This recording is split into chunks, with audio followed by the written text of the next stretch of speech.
Okay, welcome everyone. Welcome. Hello, how has everyone's week been? It's actually been good for me. I've been working on some tunes, and I've got another whole week ahead of me. Basically, I need to work again next Sunday, which is absolutely amazing. I've got basically a week and a half still of like non-stop working on music, which is absolutely great. Um, Today I've been having a bit of a writer's block though. Uh, but we're gonna just mess about today and see what ends up. I do have something I want to work on. Um, I'll show you. Let me just get started. Also, we changed the view a little bit. I hope everything works. Seems to work fine.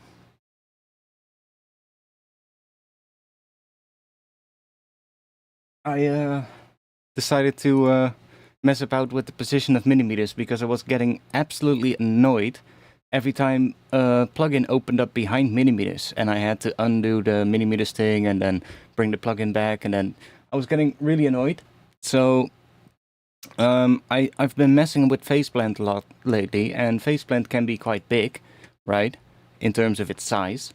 So when I would every time I would bring faceplant in, it would just mess up everything, and I would have to, get it back from behind millimeters. That is kind of fixed now. There is still one other issue that I noticed before the stream. When I go to the MIDI editor, this bottom panel gets a little bit taller, and everything on the left side here goes slightly behind the chat window. So I'm just gonna have to make the thing a little bit less high, and then maybe so that it doesn't cover the groove pool, and then that makes up for the size increase that happens. So that we'll just have to deal with that. But it kind of makes it easier now because when I open up faceplant, it just opens up like this, and it also opens up on top of millimeters. So I can even just temporarily put something down here if I want to work on MIDI, for instance, and bring it back, which is really, in my opinion, why I never thought of this before. I don't know. But this is so much more logical. I mean, it kind of works at the top of the screen. For my eyes visually, it works better. But I guess when I just get used to it being at the bottom, it just makes a lot more sense. So yeah, kind of did that, and now it also is easier to just make this stick to whatever size it is. I kind of found I found a freeware program that allowed me to just exclude this bottom position, this bottom bar from the screen space, at least for what Windows thinks is the screen space of this screen, so that when I just do this, it automatically goes to right there, which is really nice. So much better than what I had before. Before I was using the fancy zones, and I still have it set up, and then I would drop it in here, and then I would have to adjust it, and not anymore. We just do that, boop, done. A lot better. So yeah, I want to work on something. I was writing some drums. Let's get rid of this thing here. We don't really need it. That means we can put this here. So I was writing some drums yesterday, and I really like these drums. So this is kind of an interesting pattern. So it's like having taskbars set to fixed, that it's actually useful. What is that tool called? It's called Aerial. Basically, AERIAL. It's just like a really old freeware thing that somebody made for Windows. And I found it and I was like, wait, that kind of does what I wanted to do. I just need to exclude because without it, like, I can turn it off and then it would work without it, but you can kind of imagine what would happen. Like, if I would do this without it, then Ableton would extend all the way to the bottom of the screen, right? And it would still be behind millimeters. So this whole effects panel would just be behind millimeters, and I would still have to manually adjust it, which is kind of a pain in the ass. So I was looking for a way to like set up, or at least I at first I thought maybe I can use the Power Toys Fancy Zones thing, what I was already using. And I thought maybe I can just use that to, maybe there's a function within there or something that I can use, but of course there isn't. So I thought, okay, let me just look around. And I found this little freeware thing, and I was like, let me just check. Maybe that actually works. And it worked perfectly fine. So yeah, kind of happy now. Works fine. So yeah, I have this drum pattern here. Yeah, you can kind of see now when I open this up that right here, I mean, it just hides the top bar of the clip panel. It doesn't hide anything important, so it's fine already. But when I extend this, of course, that goes behind the thing, but not like like there's that much important stuff. And if I want you to see it, I can just bring it like there. So kind of fine, I guess. Okay. So we have this, just some MIDI that is sending into these 4 different tracks here. We've got a kick. And this is all coming from Addictive Drums. And then we've got a snare. And then we've got a hat. And then we've got some shakers. So those are all coming from Addictive Drums, and this is the MIDI that sends into there. Let me just play this.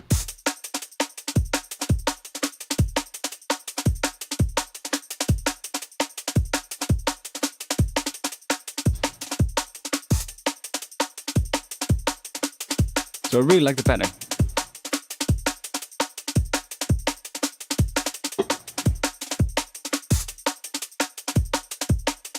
Now, some of you might be wondering, what is this time signature? We are in 7/4 with this.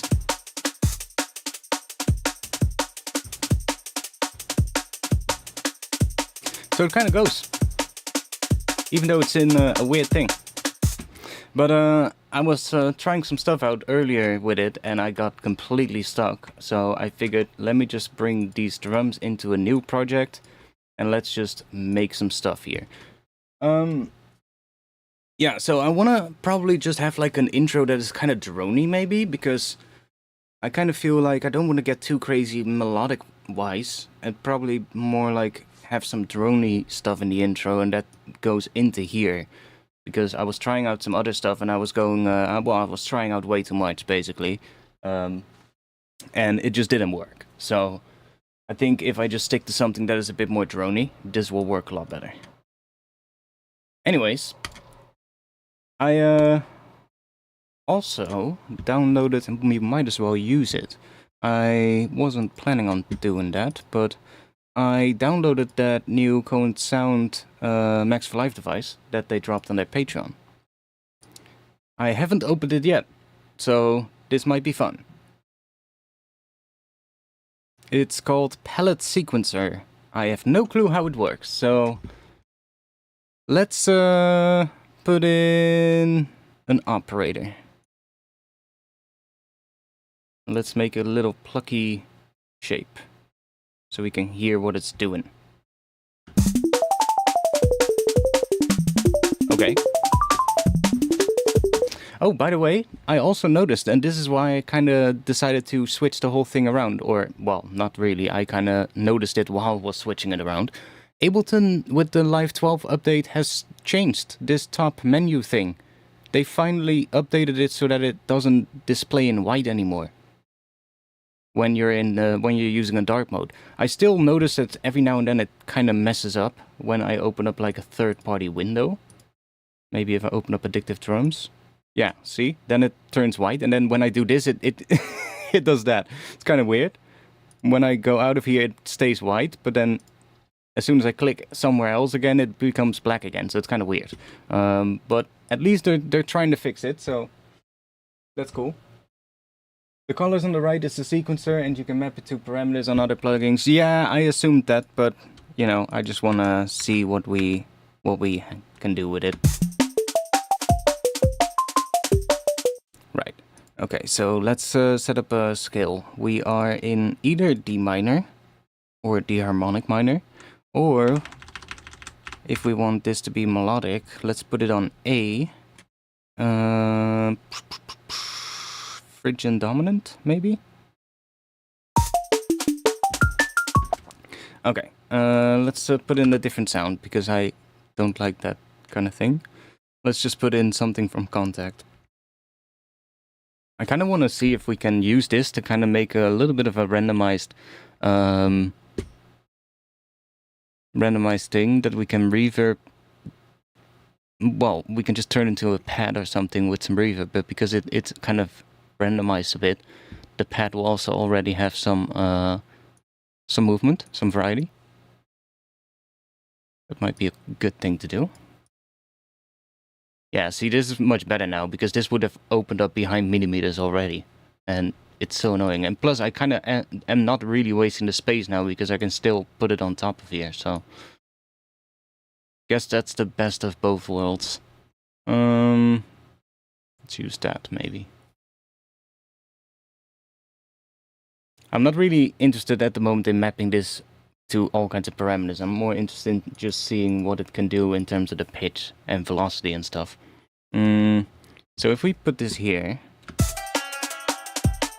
Okay, let's put this here, and let's loop maybe that section. Okay, already sounds kind of interesting.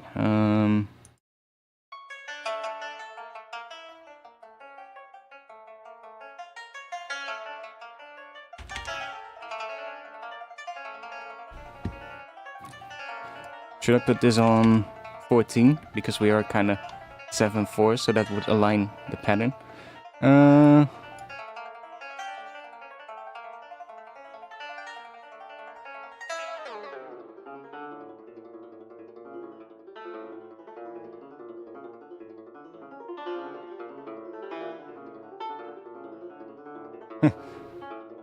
It's already interesting. So these are, I assume...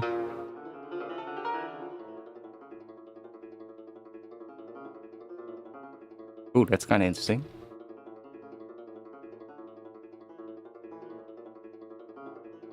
Okay, one moment. We need more high end. Or at least more...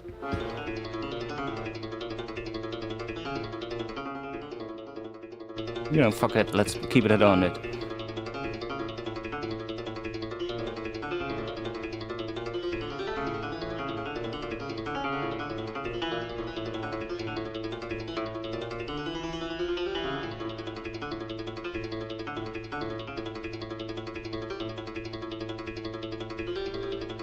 I like how it plays one note the most, and then all the other notes every once in a while they come in. That's kind of cool, because when you then put like a lot of reverb on it, you still get that one note as sort of like the main tone, but then the other notes in there are kind of adding a bit of variety, which is nice.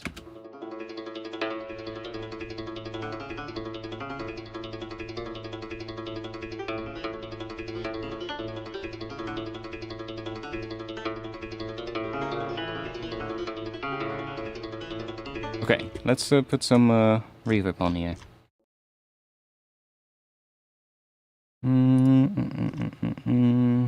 We might go up on a higher note though, when we turn it into a pad, but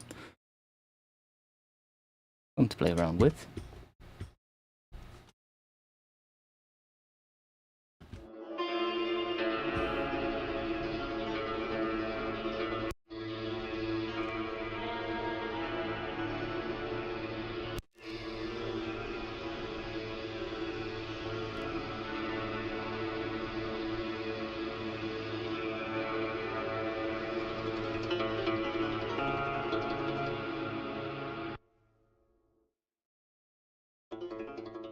Let's try out this one real quick.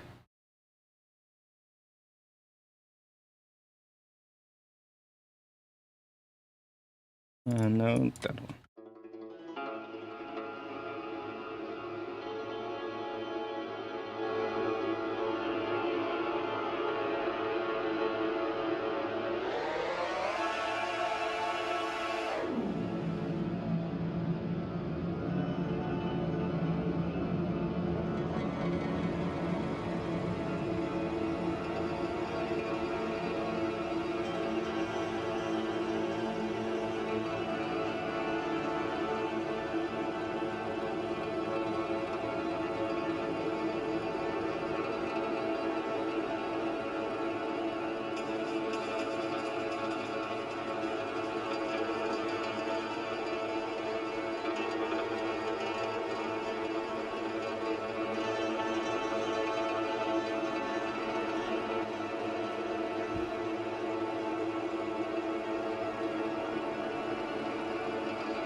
That sounds kind of cool.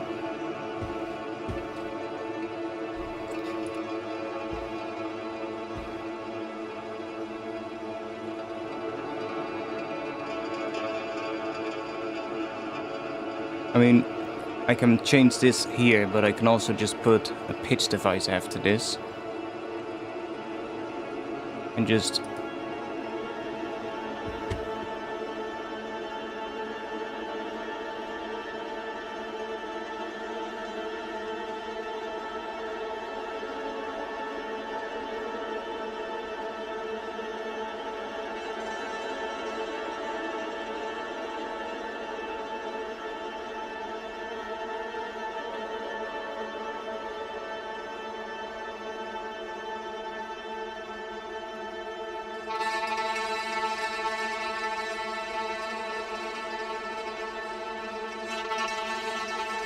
Ooh.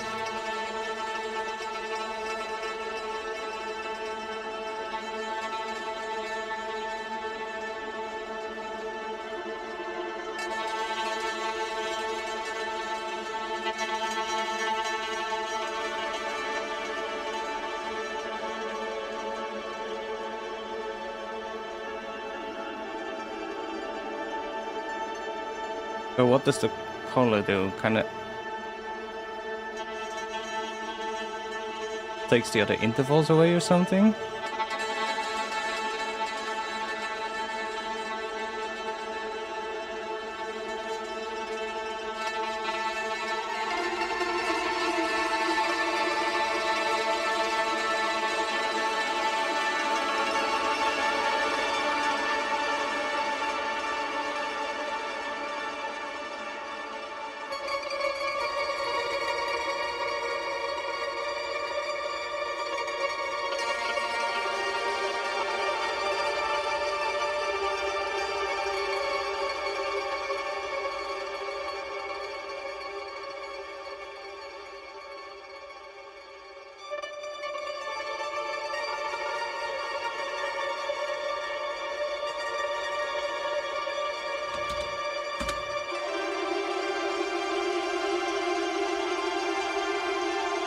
I saw you can do that, so now...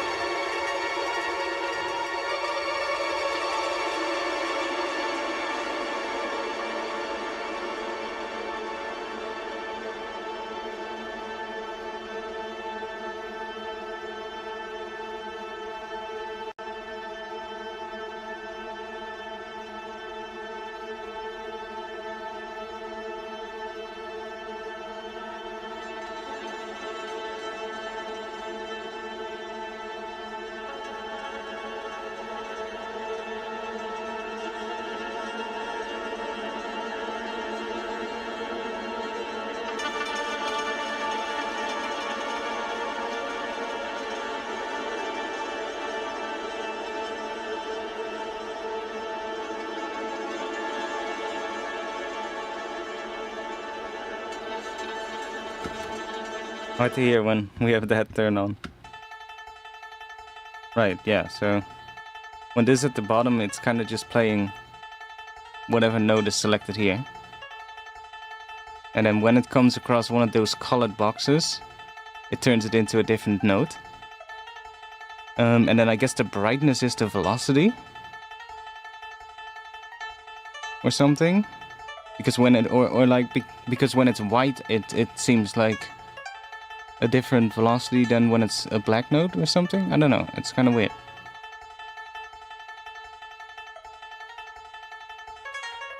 Oh no, different other way around. See, because now it's just playing one.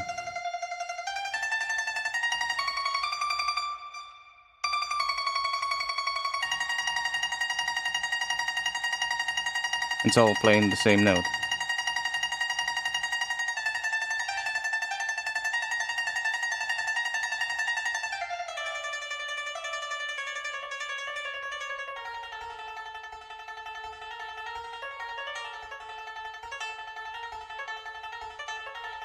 Anyways, we had some fun with it already, but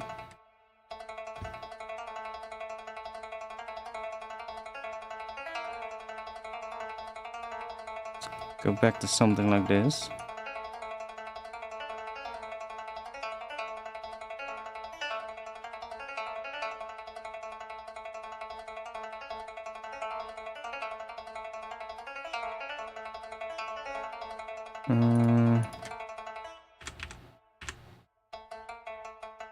No, we're gonna keep it on this one.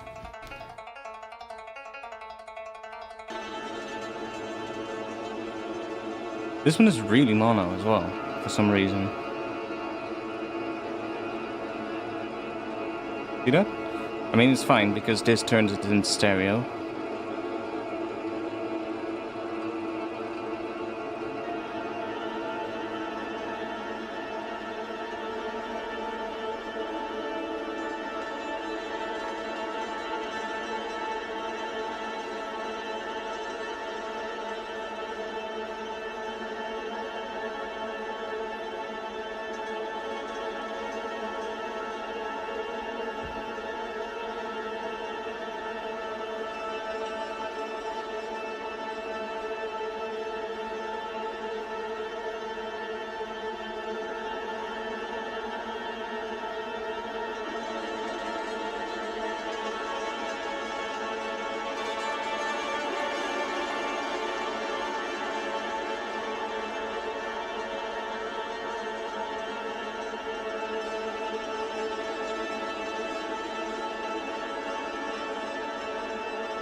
Let's just have that as a atmosphere thing.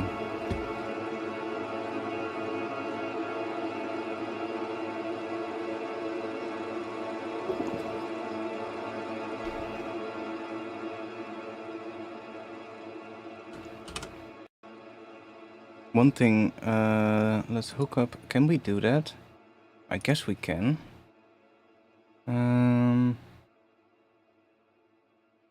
I guess we can just hook these up to this track and then kick. What if that matters, but yes, does this? Yeah, that gets MIDI. Okay, and then snares.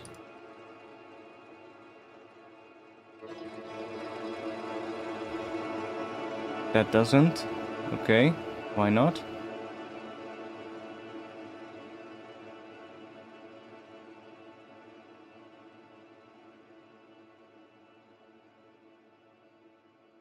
What?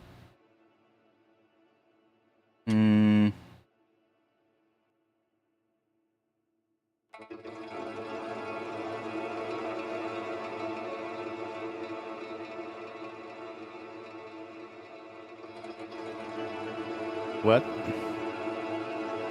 Why is that one not getting? Didn't that have? That's weird.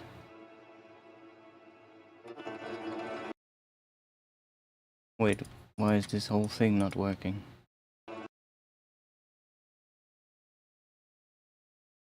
What? This is getting MIDI.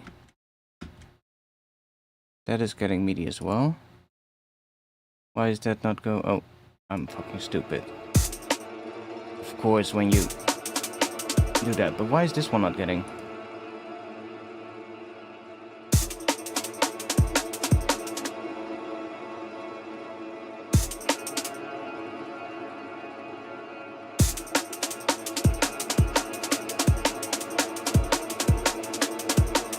That's weird.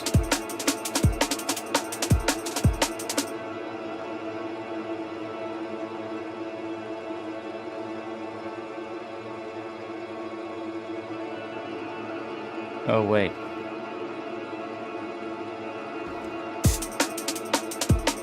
There we go. It's maybe a bit much if we do it all to there, but if we grab that one, that should be the main snare.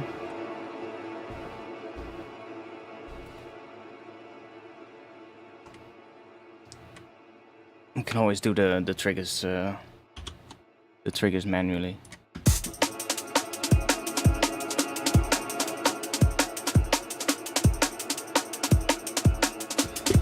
So what I wanted to do is just add like a bit of sidechain to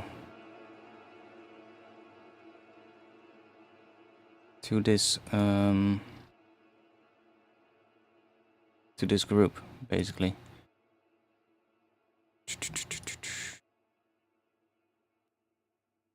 Grab this one, but only to the kick probably.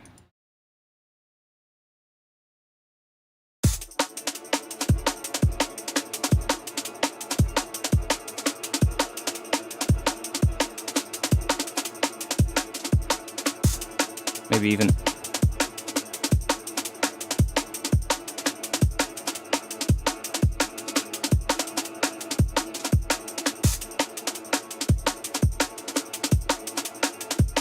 don't mind that actually.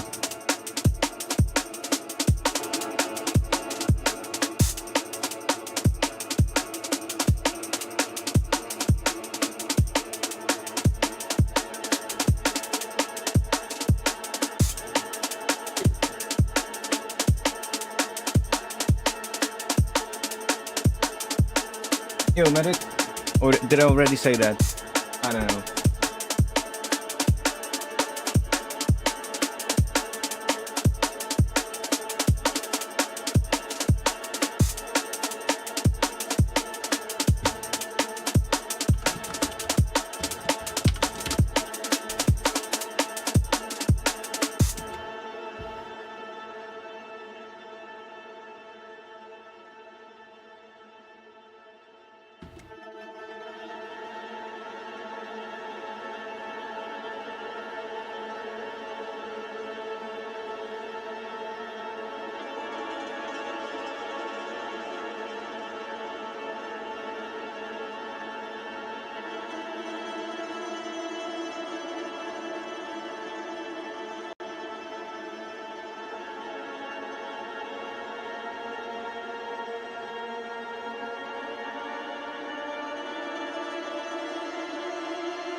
We need something else here, underneath here.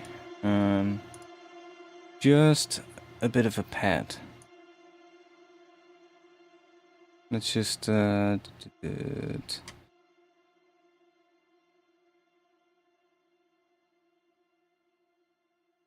just a low.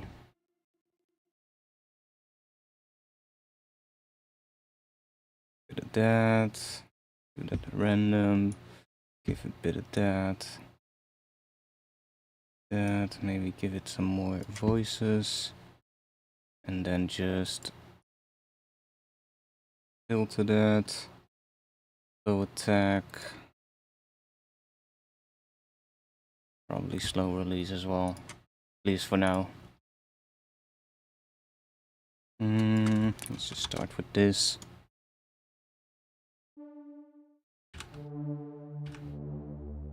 Maybe that page.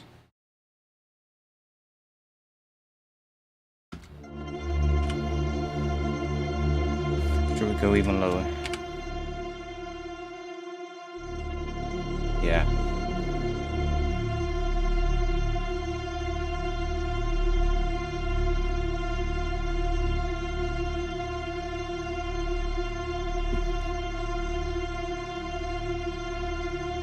No idea. Let's go.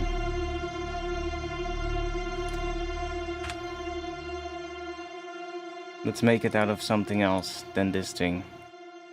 Because this sounds too much like a synth. Let's do let's just grab...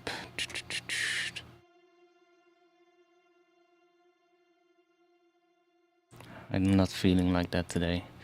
I want to stay a bit organic, why not?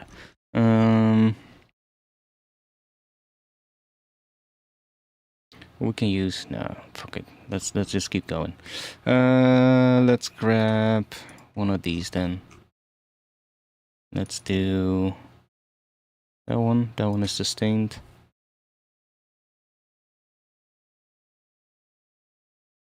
I haven't really used Drum Sampler that much yet. I did check it out and it did look quite helpful, but I wanna set up like a rack for it where it automatically loads them up when I drop a sample in there, which should be pretty easy to do. Or have like a slicing preset when... ooh, I wonder if we can do that. When we should be able to set that up so that when you slice an audio file, it puts every slice into a drum sampler. Ooh, I'm not sure if that works, because then it would have to crop that sample as well, I guess. But that would be sick, if that's possible.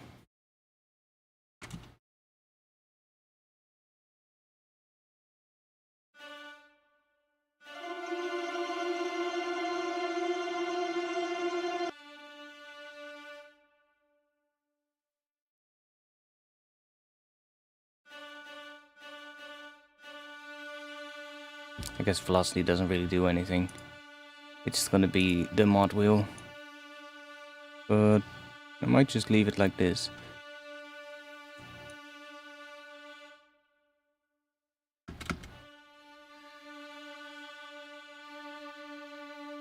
Maybe like that.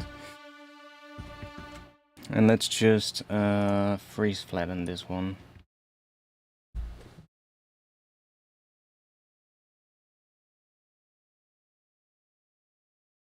A line delay has been in Ableton for a bit. I think it was it Live 12? Or something like that? Maybe even before that. But it's kind of good. It's kind of nice, especially when you're doing drums. Because you can do like really tiny delay times with it. So that when you're doing like drums and you have like a clap and a snare transient or something and you want to offset the clap ever so slightly, you don't have to use like a track delay here or something. You can just use the line delay and that's really nice. Kind of works for that. Let's do that and maybe go -12.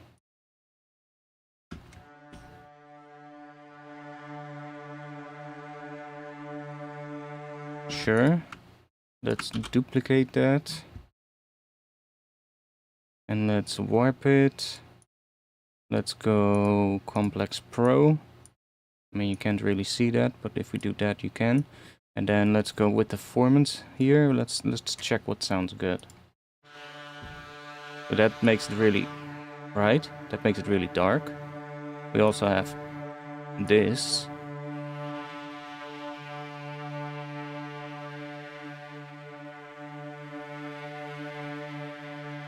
So this is 12 down. Yeah, it's still 12. So let's go 24 down. Oh yeah, that's cool.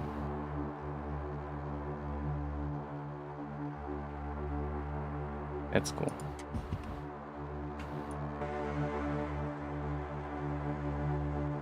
I guess we can also, if we warp that one, yes. Complex Pro. Can we now also use that here? Yeah, nice.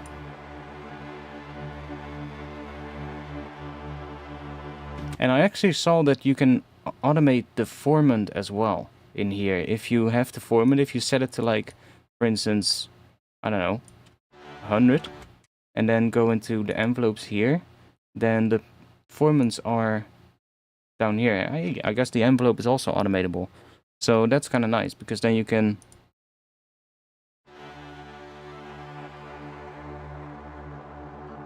do that as well. But you just have to make sure that whatever value you set here is the maximum value that this will go to at 100%. So that's if you bring this at like, if you put it at 0, then this won't do anything, basically. So you have to put this at somewhere up, otherwise you cannot really use that.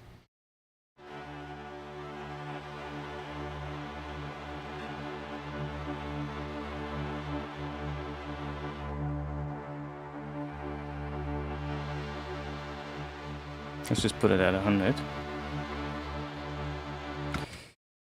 The only thing I wished is that I could automate that in the track itself, but it's fine. Can we just set this to loop?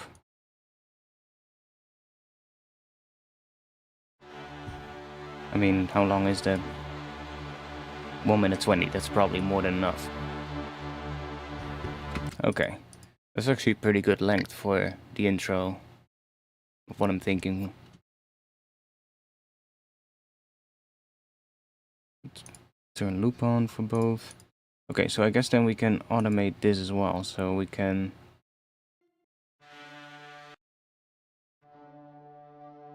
start like that and just have that get brighter and brighter over time. And that one, I think I like this one just where it sits. Okay.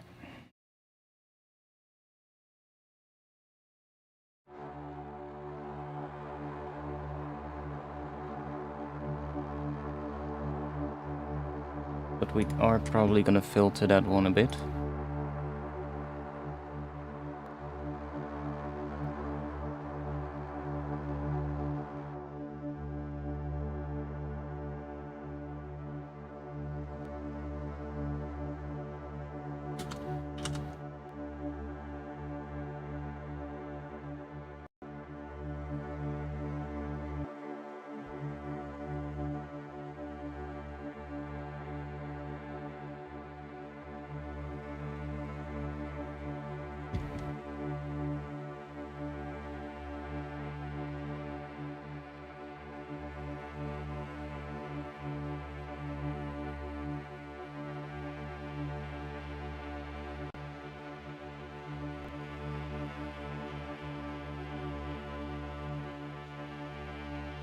Wait.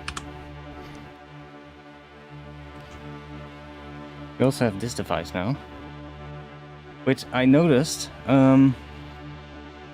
we can turn that off, but then we still have a format shift.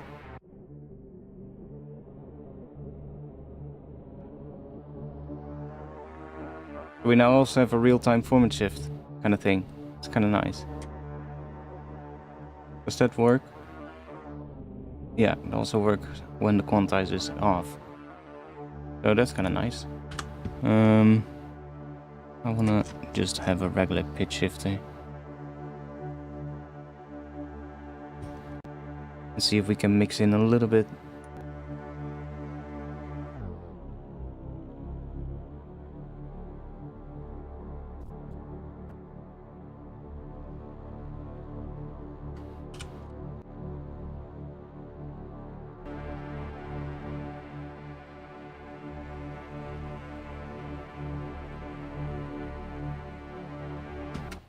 Sure, whatever. Let's just chuck you down there.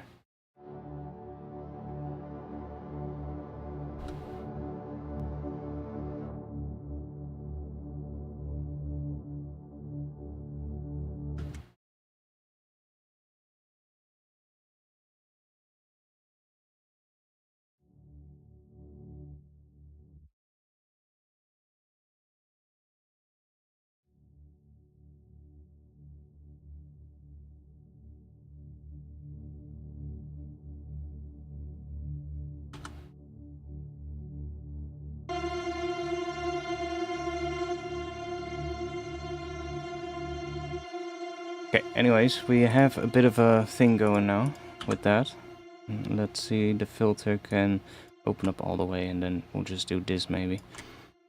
So now we can start messing with this, and we can hear what happens on top of here, because this is playing the root note of the track. So kind of got carried away a bit there, but whatever.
What happens if we set it to just a regular D minor?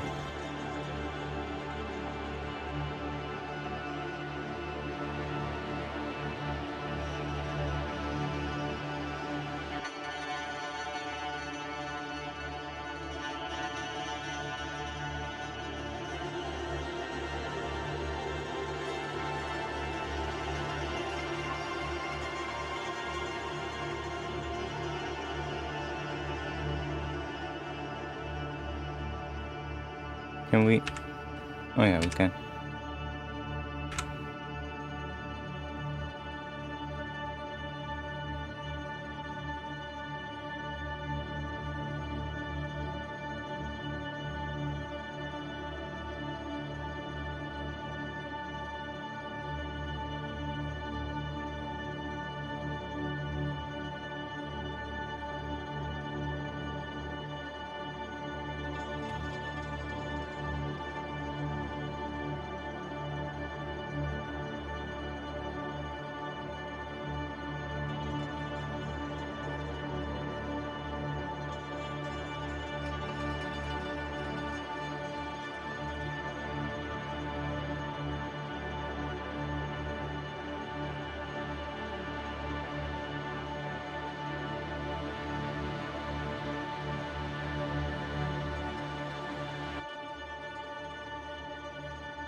Okay, wait.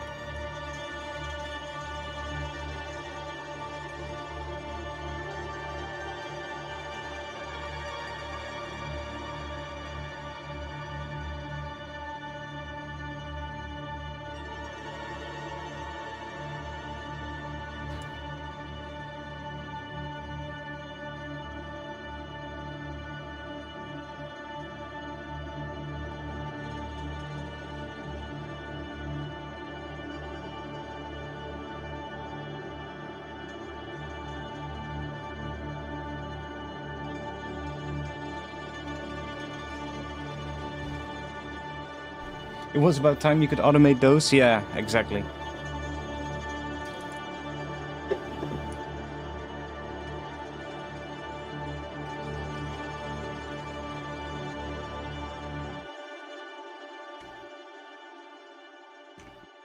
Exactly. Mm-hmm.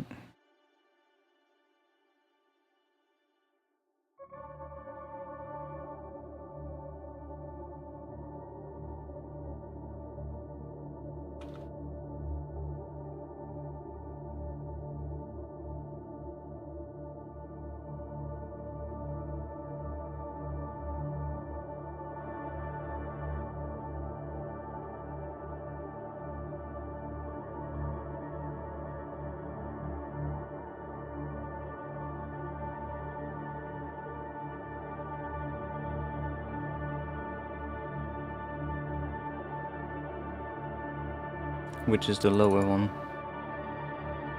This is the lower one? Okay, let me rename that.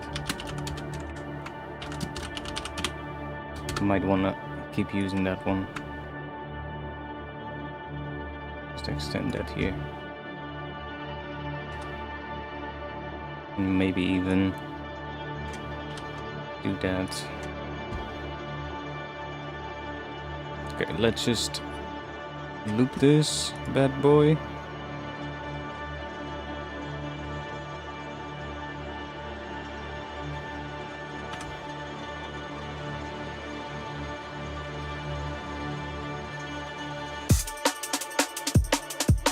Oh yeah, that kind of works.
Okay,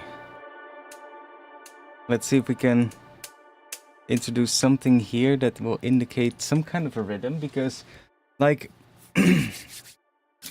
I'm not sure how this is gonna work, because like it's definitely not gonna be a track that eats the DJ, that's for sure, unless I put a 4/4 section in front of it, but I kind of don't really care. So I can make it 4/4 in the intro by doing this.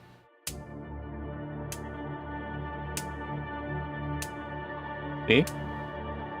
Put it like at the offbeat right there. Then it kind of divides the whole thing in two sections, but then it kind of makes you think of a different tempo, and then when this hits, it suddenly is like, huh? What? I think.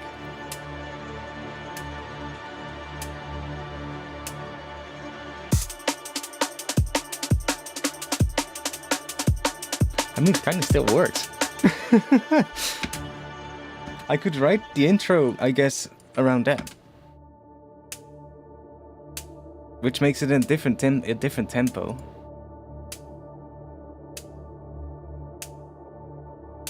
And then I can, at the end here, just keep building, and then it suddenly goes into, and you're like, wait, what? With drum and bass?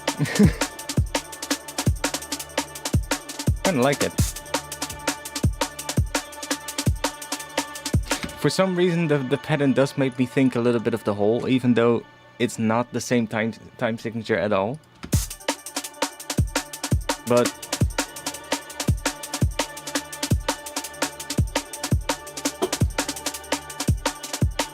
that's fine.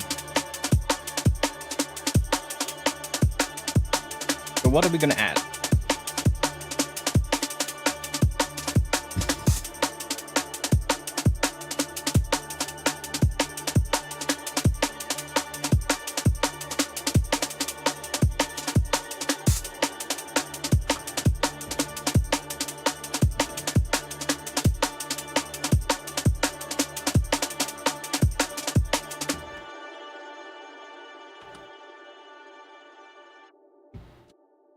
A bassline, yeah. I'm kind of wondering what bassline this would need, though.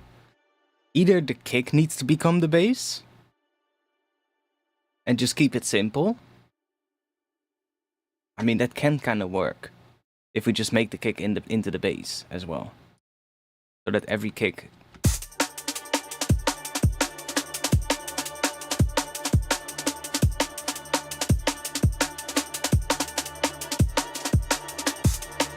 Kick pattern is kind of the same every, so like section. Well, not entirely. There's a slight difference, but these two are hitting in the same spot every bar. See? But then this one hits on the downbeat, and then here it hits on the offbeat, offbeat, offbeat, and then downbeat again. So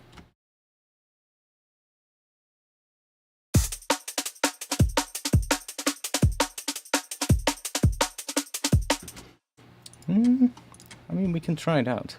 Let's see, if I just I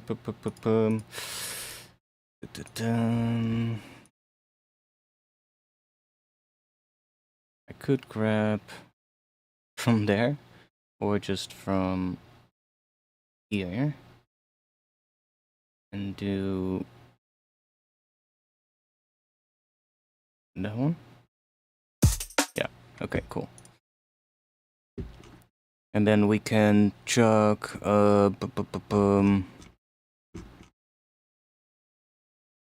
let's see.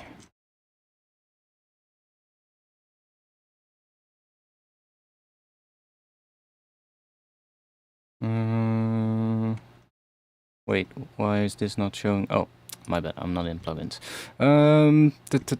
Synth, let's do Bassline maybe.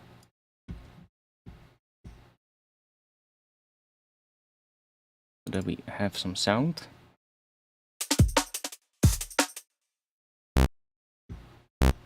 Okay.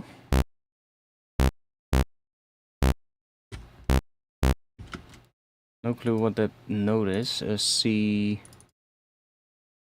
C1. Okay. So if we just put that on D, and then bring it down. Okay. Now it's hitting on D. And then we can turn you maybe into a sine. And then let's give that a bunch of release.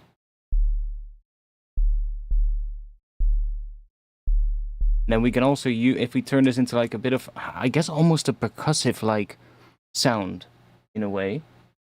And then we can use the release time here to also bring in a longer bass sound at some point, so that it sort of like grows in length towards the end of a section, and then when the next section kicks in, when maybe a more melodic element comes in, it goes back to a shorter version, so that it kind of gets some more movement or something.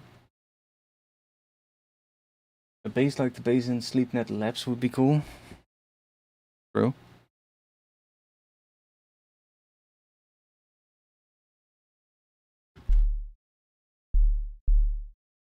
Okay, let's because this is gonna... Hey, now it's not playing, huh? What? There we go. Okay, so we definitely need to sidechain this one, but I'm gonna first mess with the patch, because sometimes, for some reason, when you mess with it, sometimes some things just align, and it suddenly sounds really good without sidechain, so might just wait with the sidechain until later. Let's do maybe a wavetable or something, so we can do some FM, and we probably want to have a curve. Do that. Let's make it short, and let's put you on the pitch maybe. Oh wow, exactly 12.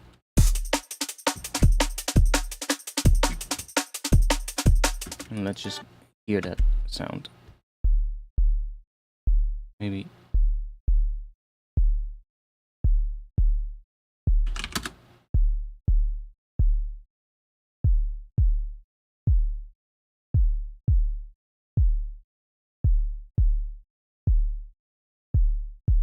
Okay.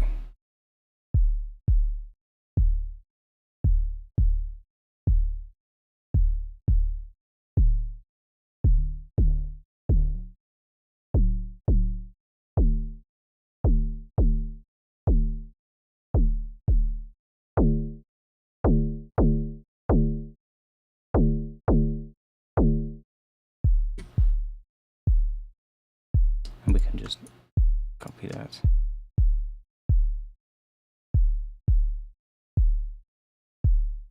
Yeah, do that to there. No, not that one. Come on. We want... Oh wait, fuck, I'm stupid.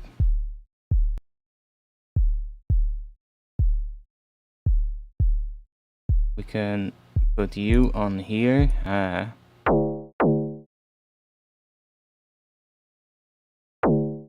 And then we can use that one on that.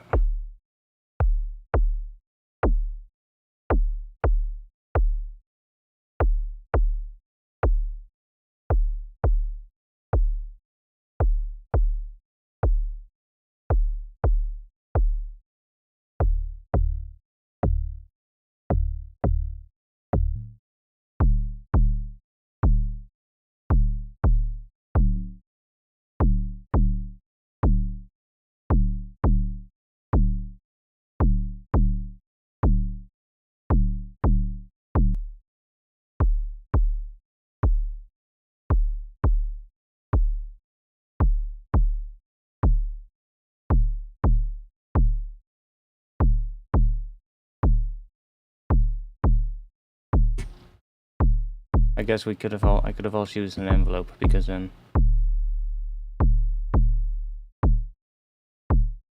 whatever.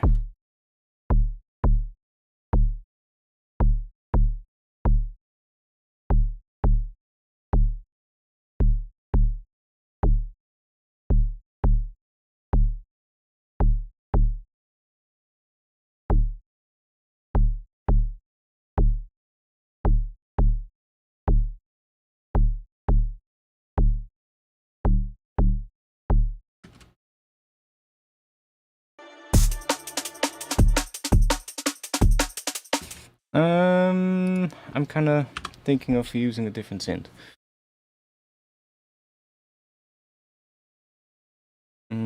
Or just using well, I guess a synth is going to be good, because then we have to release. That's definitely better. Maybe just adding at least a sub first. Let's just grab a serum real quick.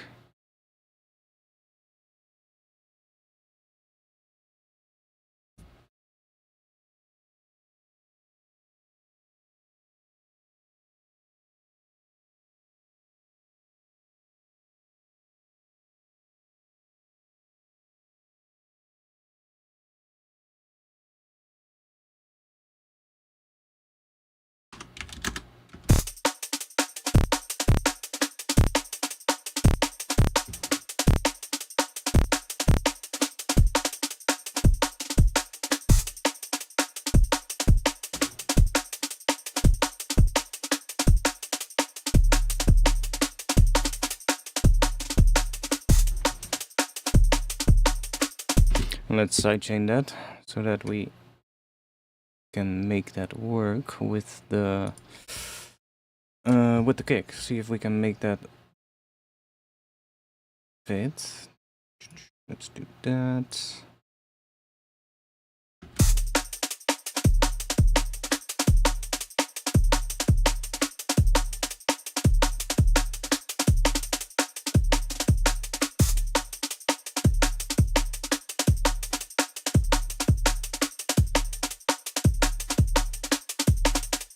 Probably can be pretty slow.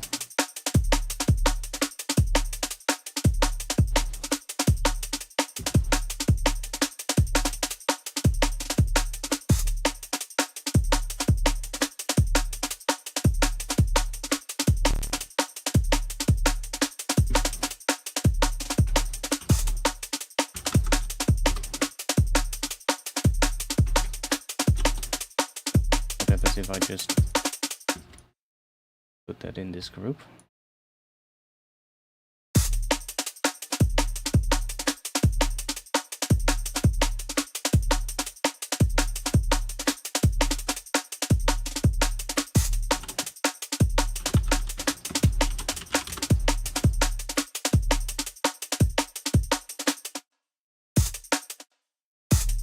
Oh wait, we need to set that to in. Yeah. I could even put it inside of this track.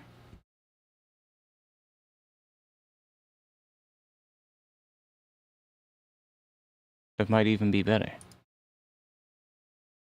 Let's do that. Let's grab this. Put that in here.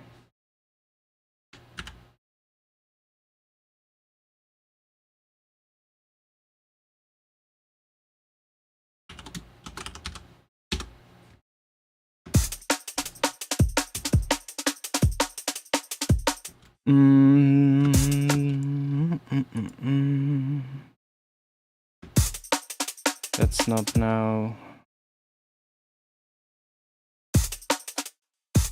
Why is that now not getting anything?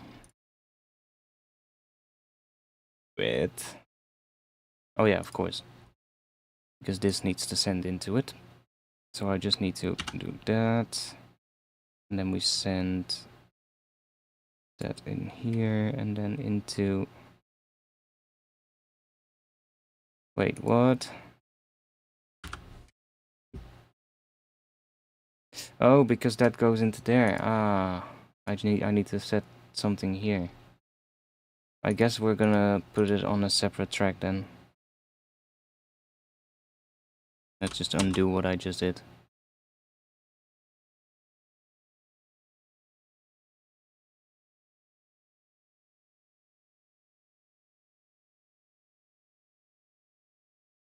There we go. One more time. There we go. We'll just do it like that, and then we'll just group these. And then I can put this last thermal on that group. Let's see what happens.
Wait, let's just grab an envelope.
works.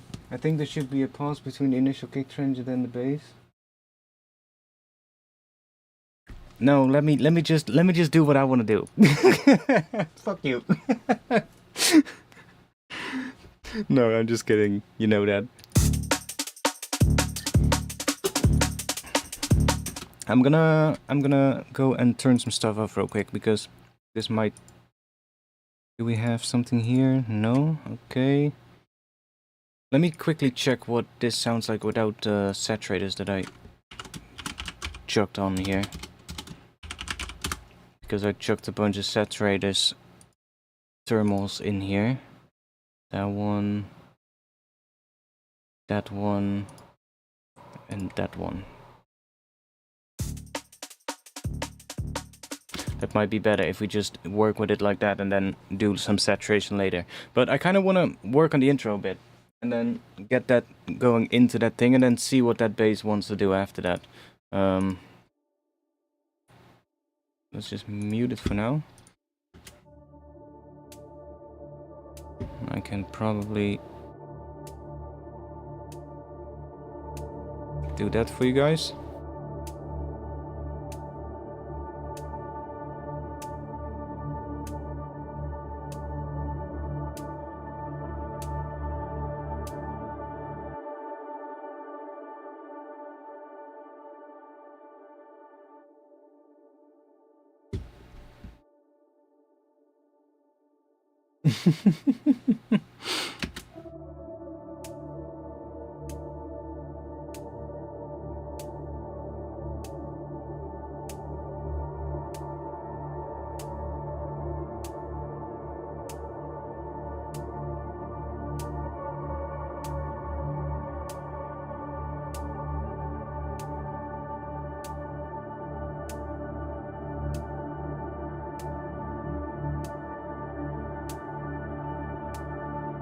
Okay, that's annoying that opens up like this. Yo, Go and Sound, if you ever get to see this, please could you change that? I should probably drop that on the Patreon. Because this is absolutely annoying if you want to automate it. I mean, I guess we can just map it to a macro, but then we will probably still get that.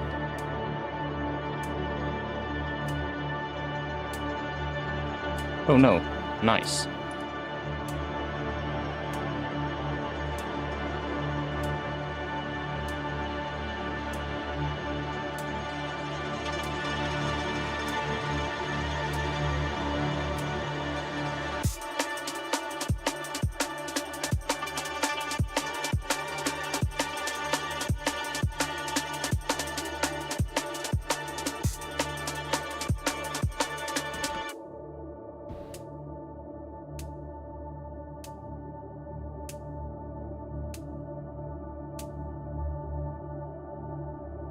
Put that halfway and have this.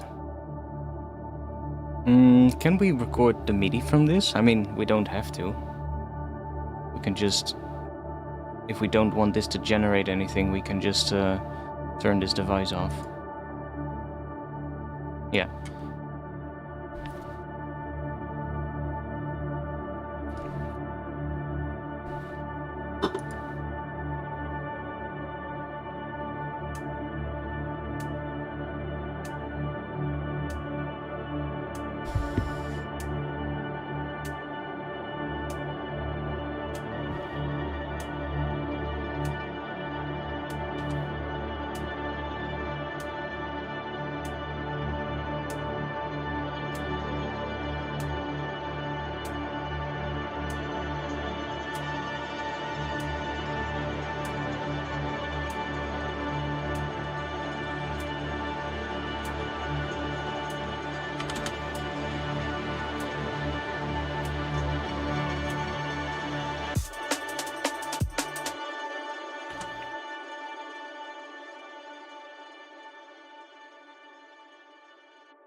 Let's find some kind of a vocal.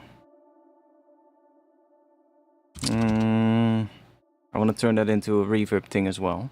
But, what are we going to use? Adlibs, that's what it's called. Adlib. Do we have one?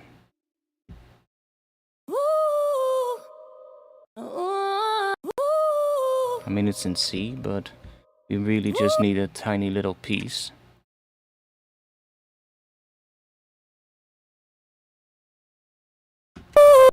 Jesus Christ.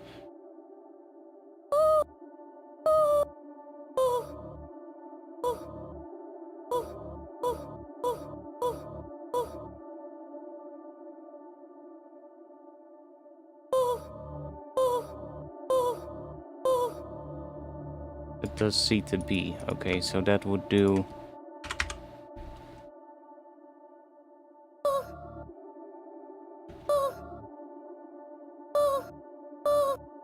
This would be D.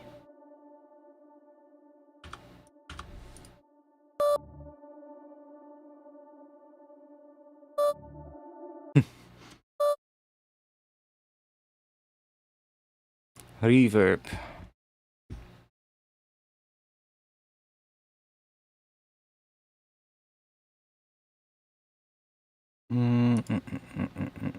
Let's grab vintage verb. And let's do palace maybe on now. Bring that up a bit, bring that up. Bring that up a bit. Bring that up. Let's see.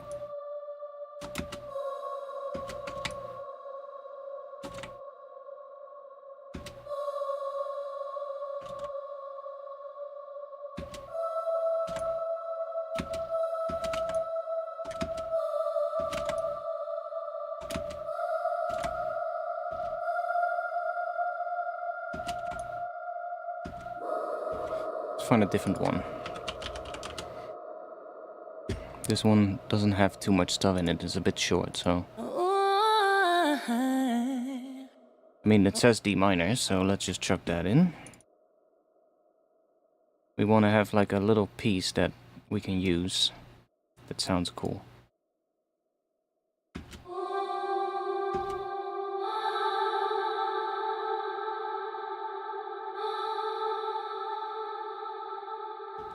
Let me just play it with the other thing as well, so we can hear what that does.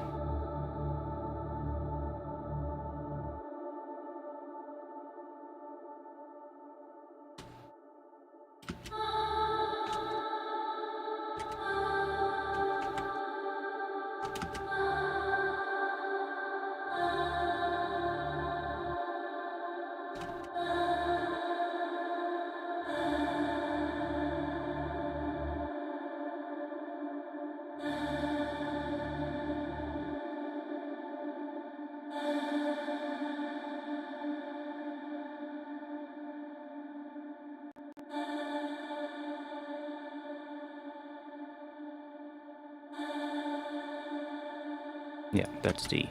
Okay. Huh? What? Yo, fuck off.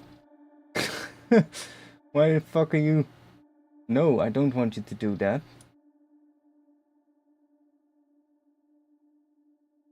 I don't want my HP printer to update itself. Fuck off. Not when I'm streaming. That's a monkey? What?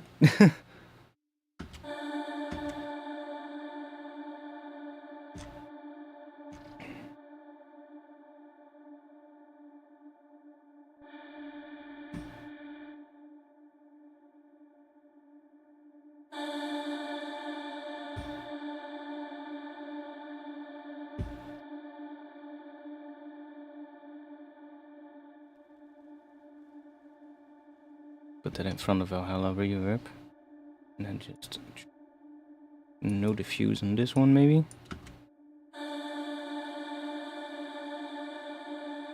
Yeah, now we get like a really long vocal kind of thing. No, let's just leave that at the pitch it was.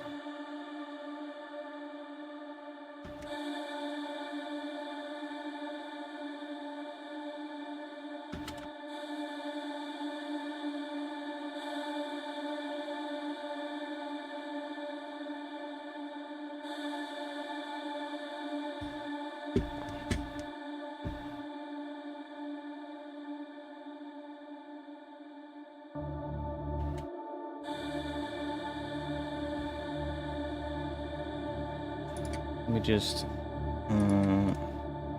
freeze it, not flatten, because I might want to try out some other ones.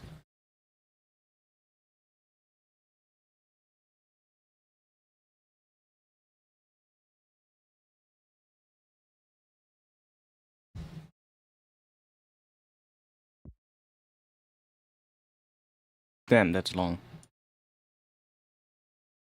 Oh. Flatten that one.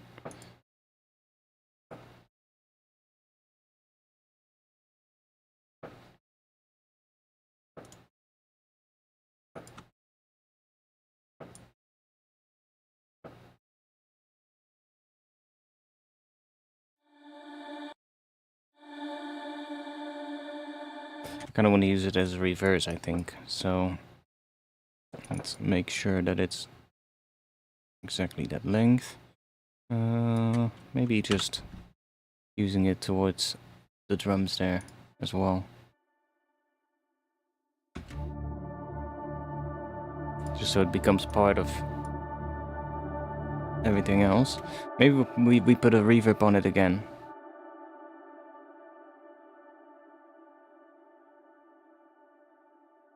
Just so it gets a tail again as well. The other, I mean, I could also just duplicate this. It's easier probably. Just duplicate this and reverse it back. There we go. Maybe make that one a little bit quieter.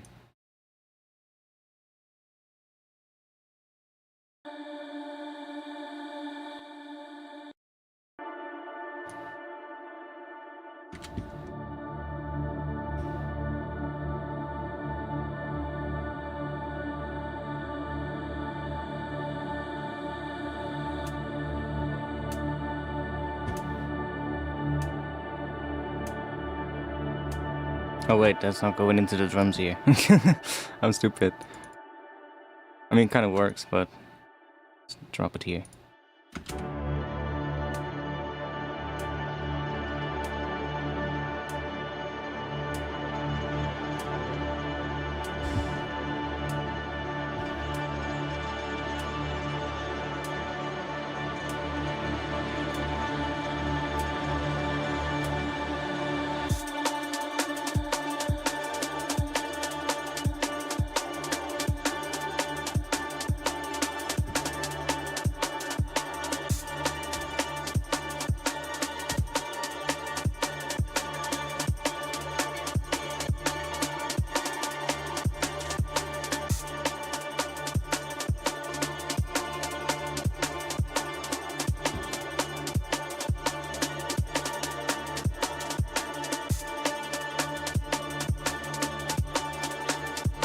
So it needs to build up to here.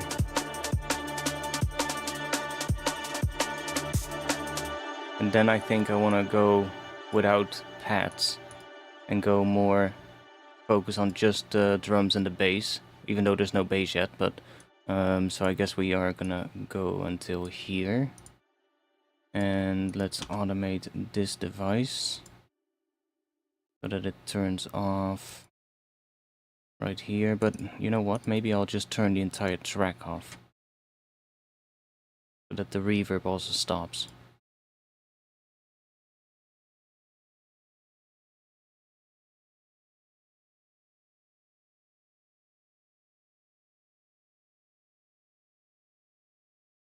Right there. Dun, dun, dun, dun.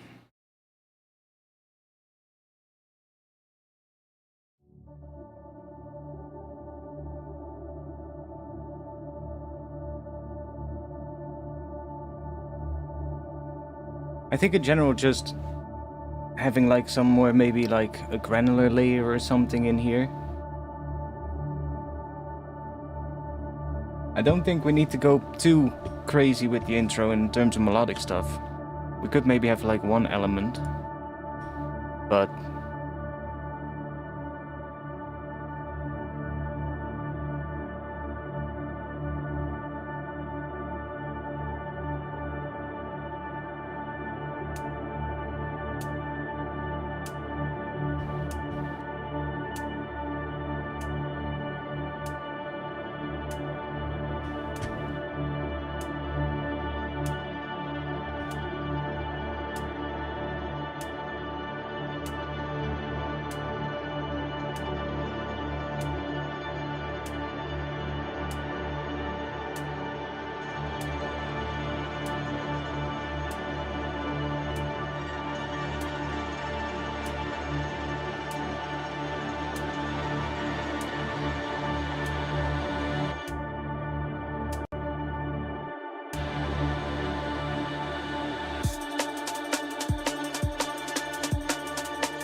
Why am I still hearing the track?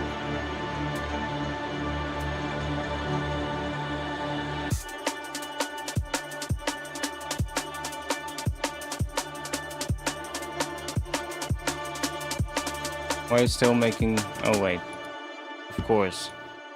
You're still continuing until there. Maybe I wanna bring this back.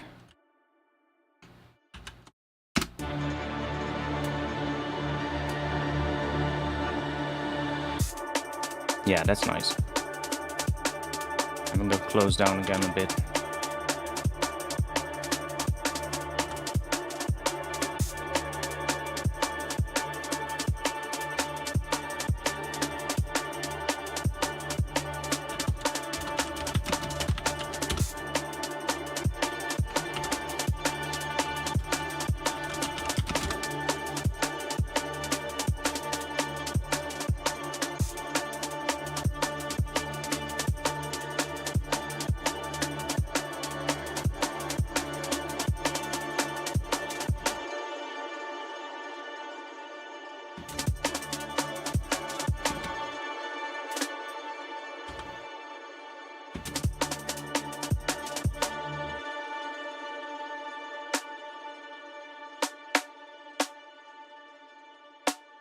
So I also have some extra samples in here, which is basically the same snare. So if I go into here, I can show you.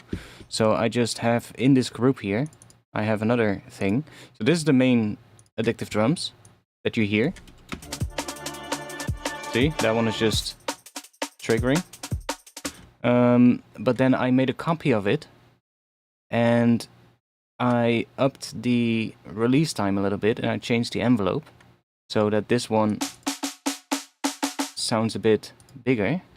And then I have one final one, which is basically with the release all the way up, so that it's for like really long snares. And I put those basically down there where there was no samples. So I just, if you go into here, you can see it. If we do keys, see, I just moved these two to there so that they're basically just lower, and then I just used a pitch device to pitch it back up to whatever sample I wanted to trigger, and that is then sending into these right here on the different track. Now why I do this is because then I can always solo this and I can record the output so that I have everything separate. And I don't get the entire drums in one thing, which is kind of annoying. So that's why I do that. But I can basically just play around with that here and see if we...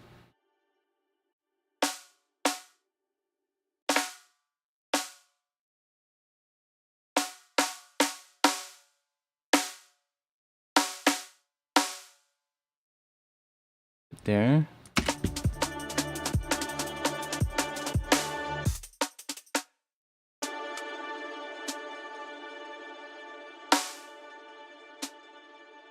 Probably don't need that.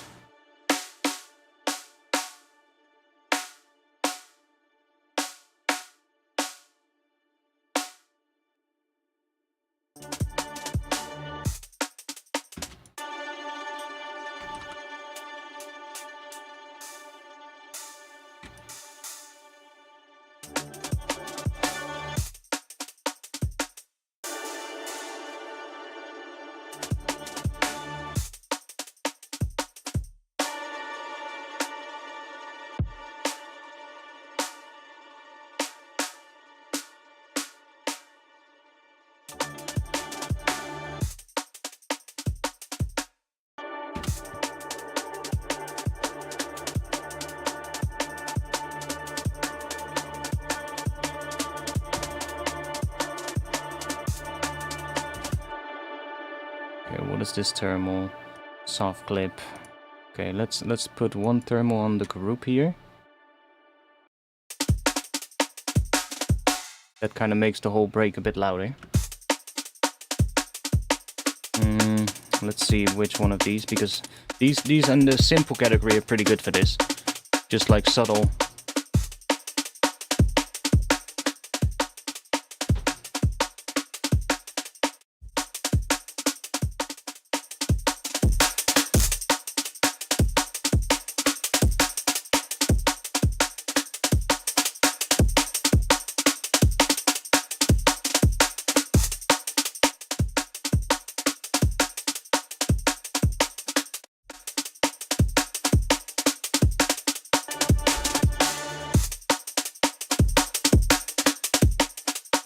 Or not so subtle.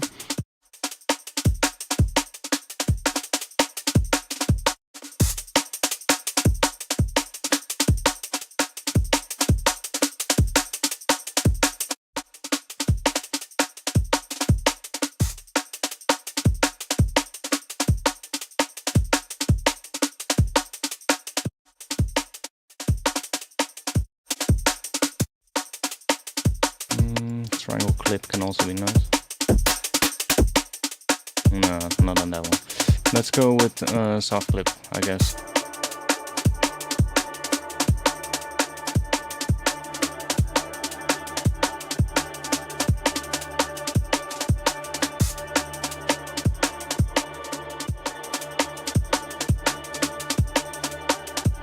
We can also just chuck one for shits and giggles on the master track. Just the default thermal. Let's just do that, why not? Output thermal, where are you? Because on the default setting it already has like a very tiny little bit of saturation, but can be pretty nice. So let's just chuck it on the master track before everything. Let's make sure that it doesn't boost it too much into the limiter though.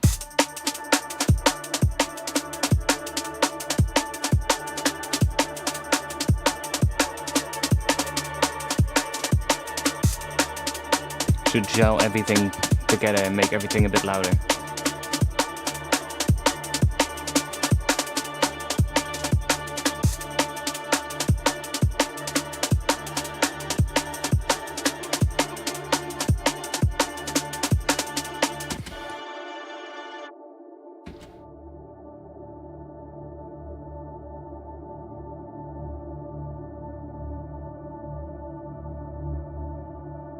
Might as well throw Portal on there, on the master.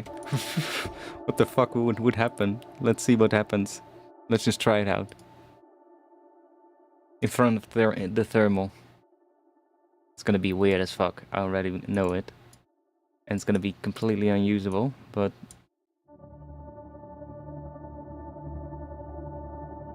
No, I don't think I've ever done this either.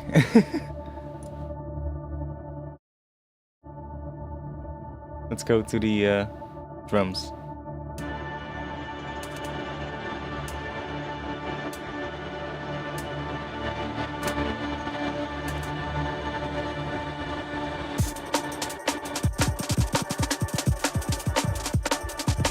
It's gonna be completely unusable.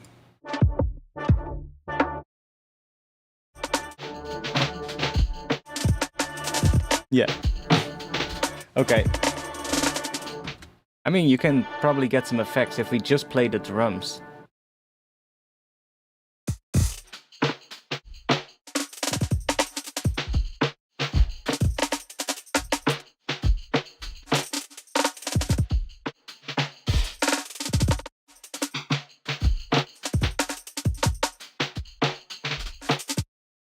You can definitely get some like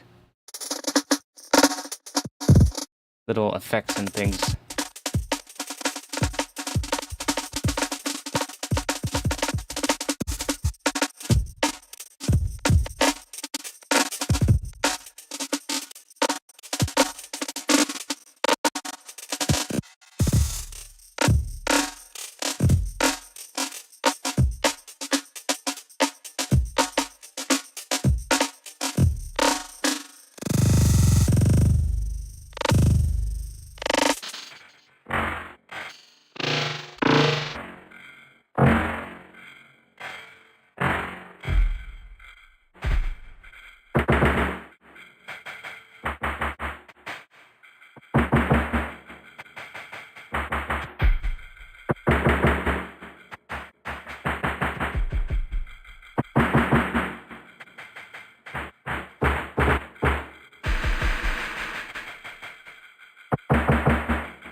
Yeah, you can use it to make some weird effects, but let's not do that right now. It's a bit much.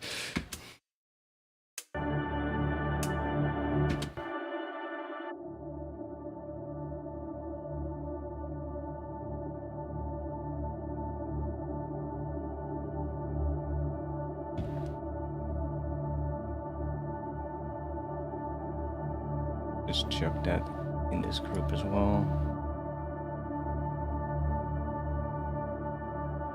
Is that the... Oh, wait, what? That track is empty.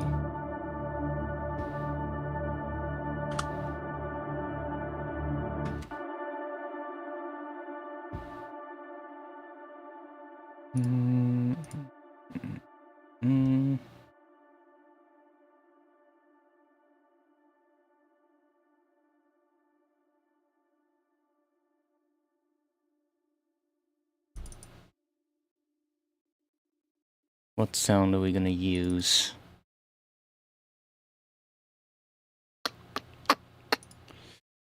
Let's try... We try this one. Oh, here. There. People joking about OTT on the master know nothing. OTT is a bit of a weird one, right? Like, if you're doing sound design, sure, why not? Go for it. If you're doing mixing and you're working on a track, I would advise not to. Like, it's almost like you're cooking you're cooking a 5-star recipe. You followed the entire thing, and then right at the end, you just chuck on like some kind of thing that doesn't belong on it, and you just, I don't know, some kind of sauce, and you just drench it. I don't know. Like, that's kind of doing like that, right? You've made your entire tune, and then when you put OTT on it, it splits it into 3 frequency bands. And these frequency bands are not linear phase, so they will mess with the phase around those crossover positions, and basically just throw your entire mix off in terms of the phase, which you've spent a lot of time on probably until the point where it sounds good, right? So if you then chuck OTT on it, I mean, it can work if you chuck it on from the start and just work into it. I guess it can work. I'm not saying that it's always bad, but you know, I wouldn't advise it doing it, but if you do it and it still ends up making something that sounds cool, then who the fuck cares, right? But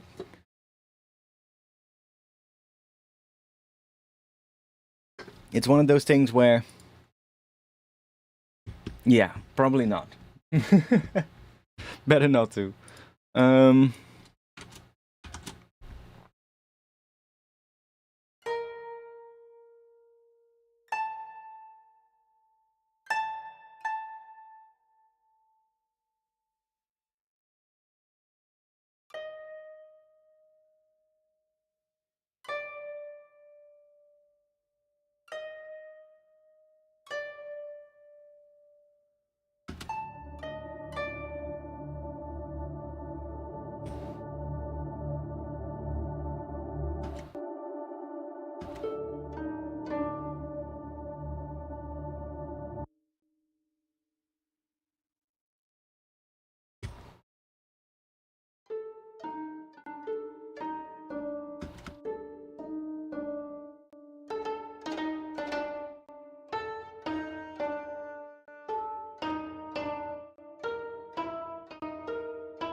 Want something that sounds different.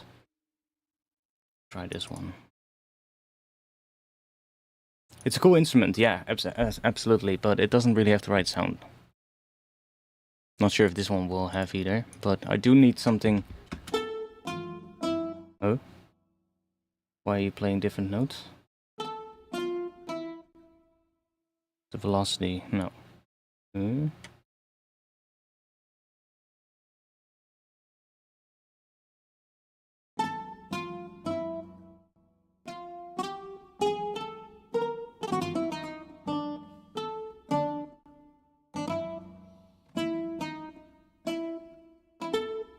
I heard something, but now I kind of lost it.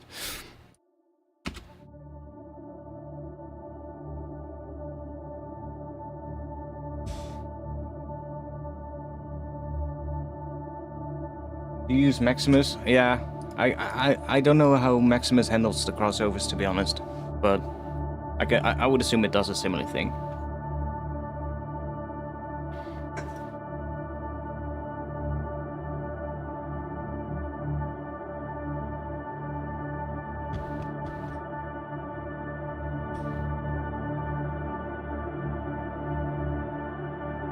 Ooh, what if we bring like some brass element in? That could be nice.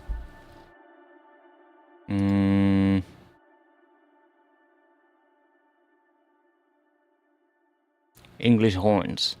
I mean, sure.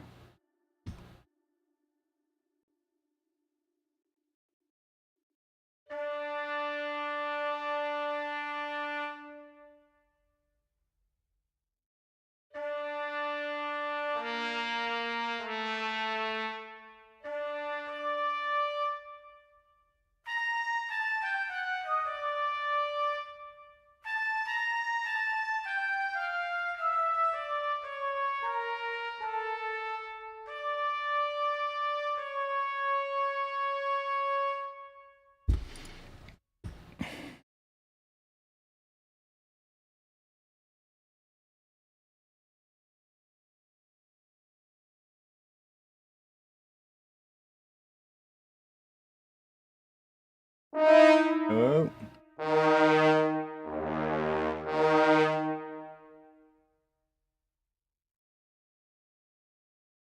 What if we pitch that one down?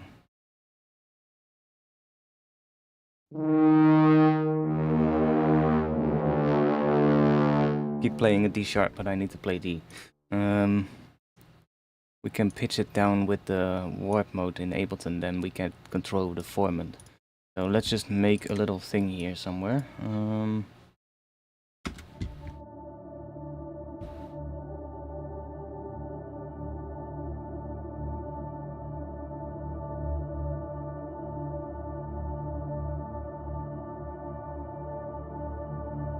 Probably here.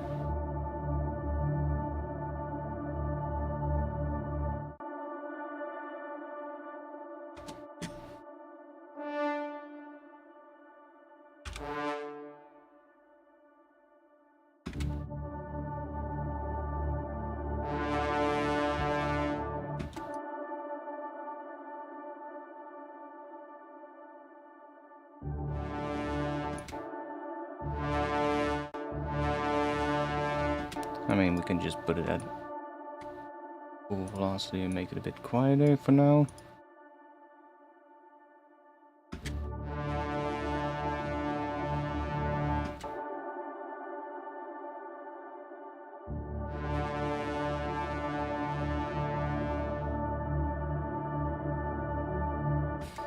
Doesn't need to be that long, because we're going to put reverb on it, so it will become longer anyway. Let's put this one on here again, because this one is kind of nice for just making things longer without adding like diffusion. You just bring the diffuse down, and then it only adds like the granular sort of like tail. See? And we can bring this down, maybe bring that down.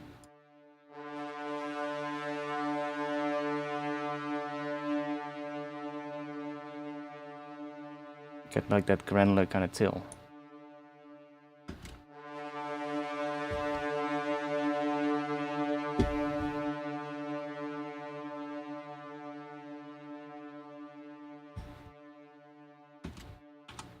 Okay, let's freeze and flatten that.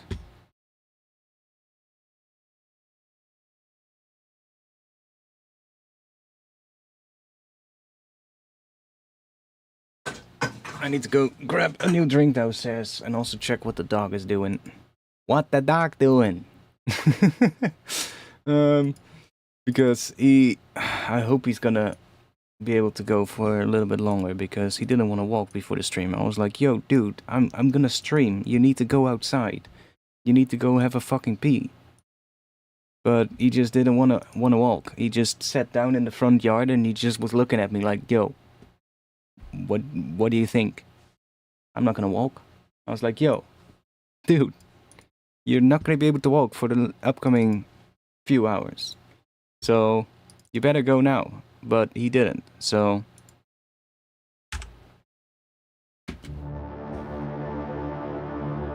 oh yeah.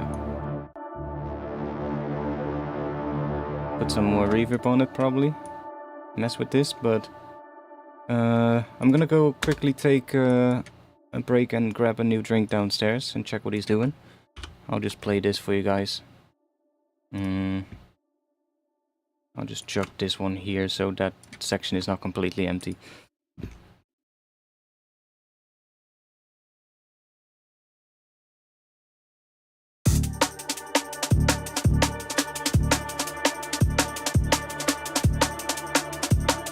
Yeah, I'll come back to that one in just a bit. Let me go and grab a new drink. One moment. He got better things to do, solving quantum mechanics in the backyard and stuff. Yeah, he's a weird one, man. He's a weird one.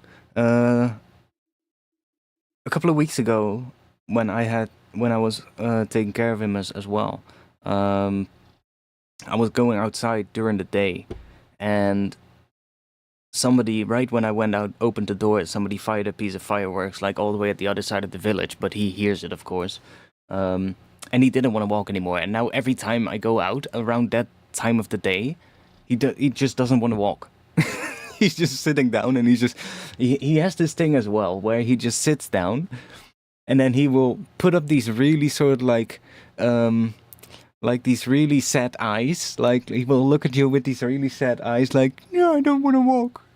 And it's like it's this look where you just he doesn't look like that normally, right? He's just always when he just doesn't want to walk, he will just look at you with these really like his eyes just turn into this setting of like sadness, and he's just like, but more of like a sadness of like trying to just trick you, right? It's like, and sometimes if I pull him along, he will walk, but now he just didn't want to, so whatever. It is what it is. Anyways, I'll be back in just a little bit. Let me go check up on him real quick.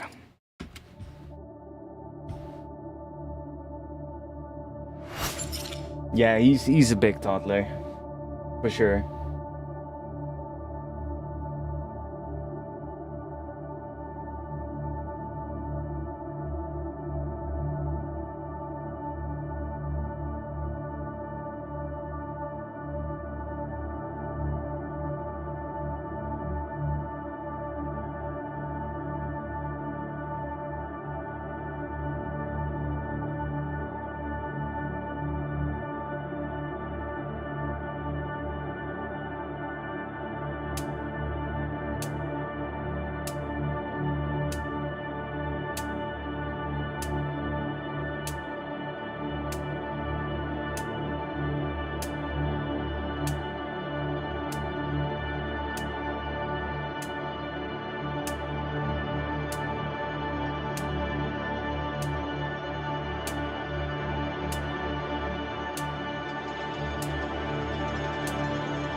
Okay, I'm back.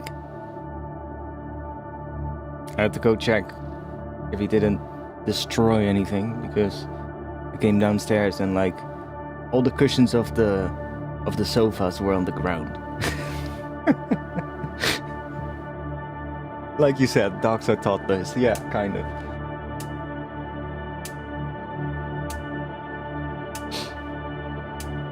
But it seems like he's calmed down now. He's had his moment to go mad for a bit. Yeah, they were still in one piece, so it is. He's just been having fun, I guess. He does that every single time. When he is like alone, he will just go onto the sofas and he will just throw everything off, and then he will and that's it. Like he won't be doing anything else. It's just that's it.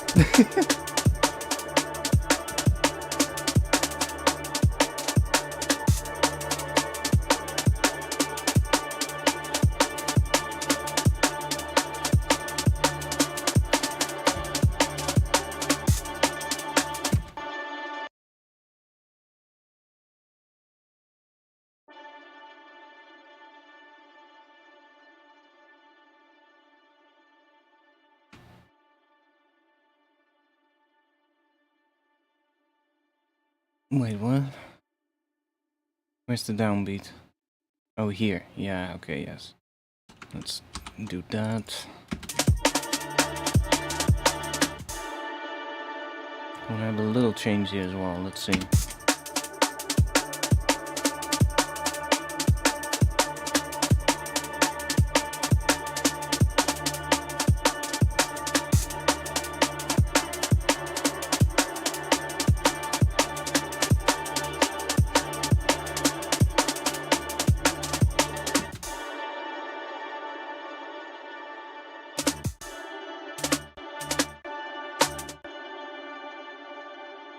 Let's put a kick right there, maybe.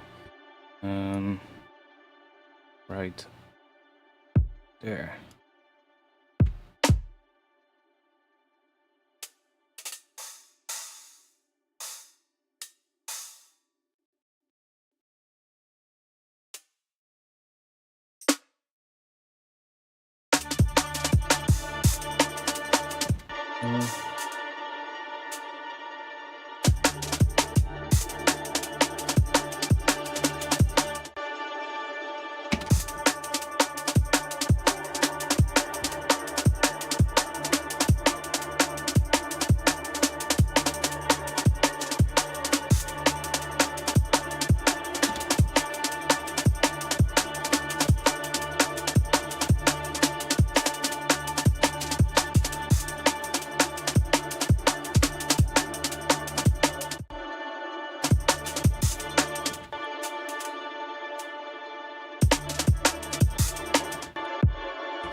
Wait.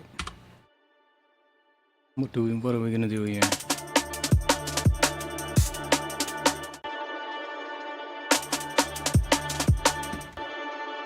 Maybe just some ghost snares.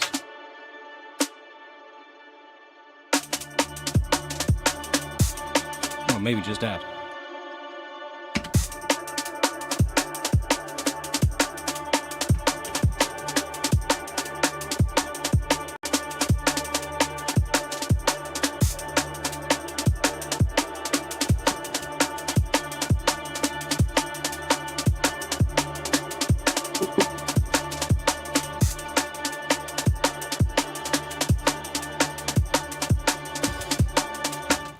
Okay, let's go. Maybe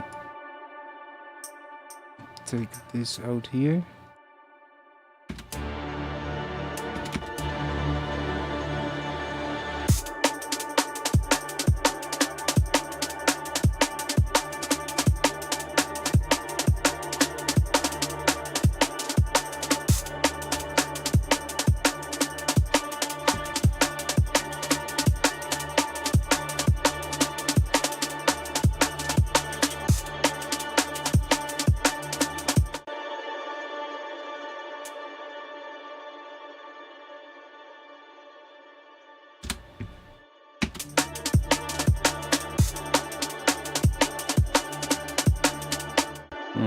Maybe they'll stay here.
Oh yeah, that could be cool.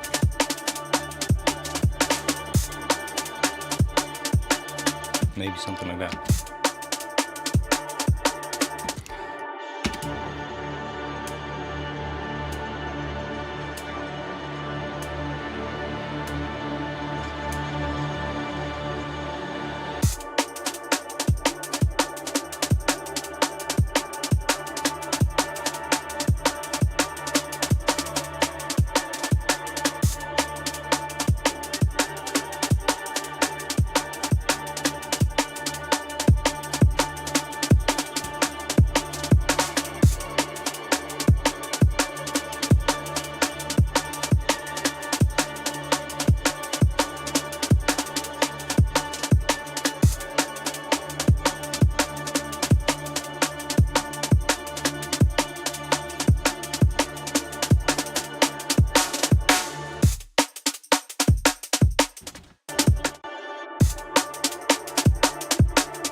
I like that.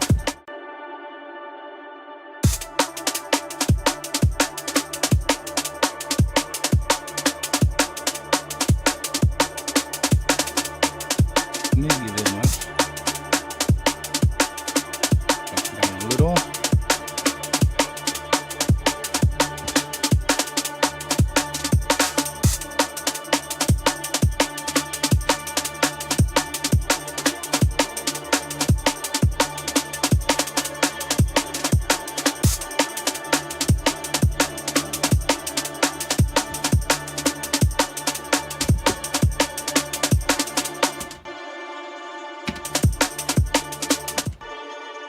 So I kind of feel like we want to have a little bit more of a change here at the end.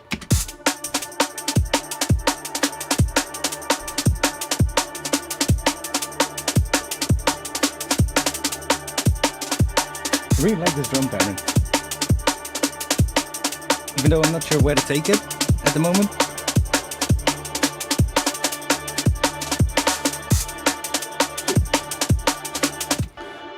There kind of wants to be a little gap here with in the shakers and the hats.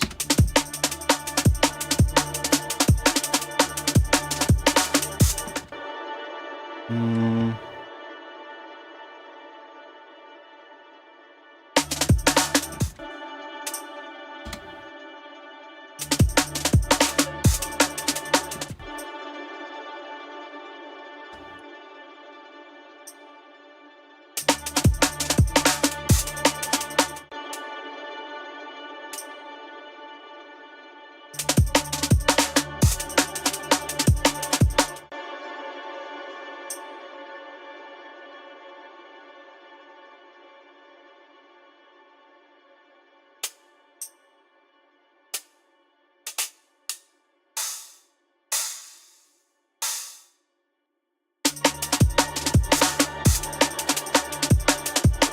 Kind of cool.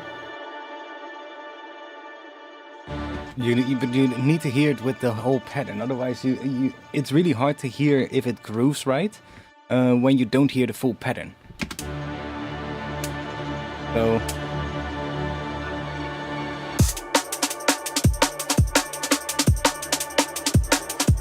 yo Koi, what up?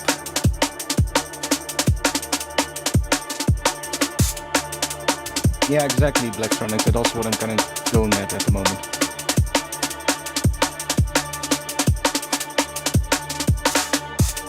That's nice. Maybe a little extra roll here.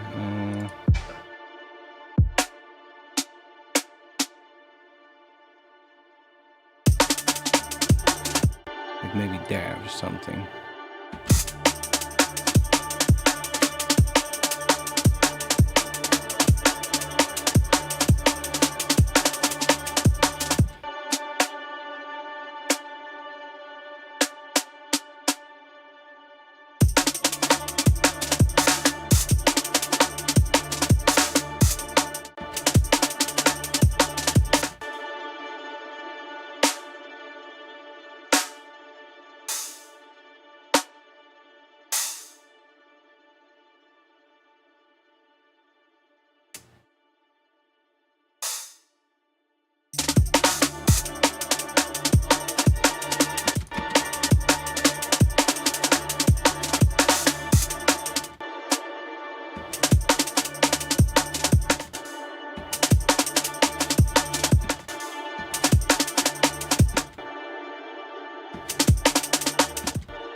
That's the best spot, I think.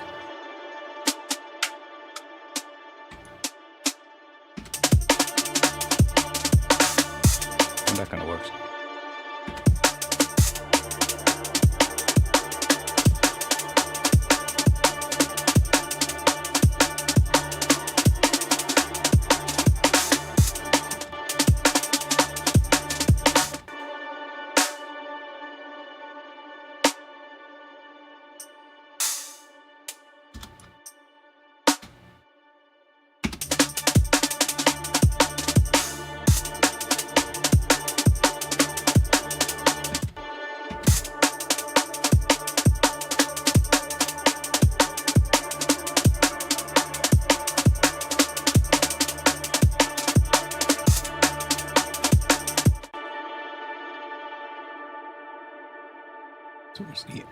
Towards the end of this, the kind of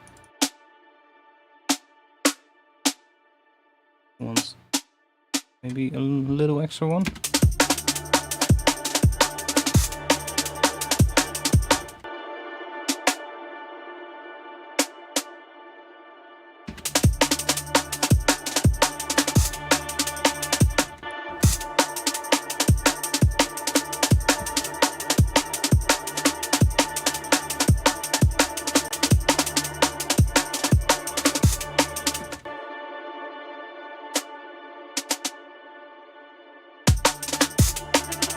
Ooh.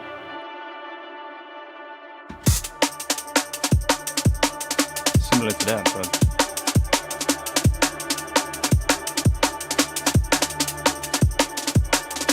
nah, that's too much.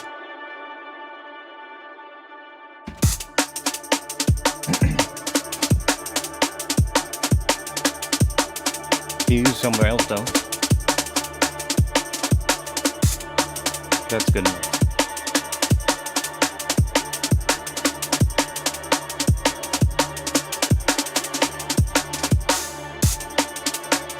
That kind of works though, this section now. Maybe we want this to continue though. And then, or maybe we just put a little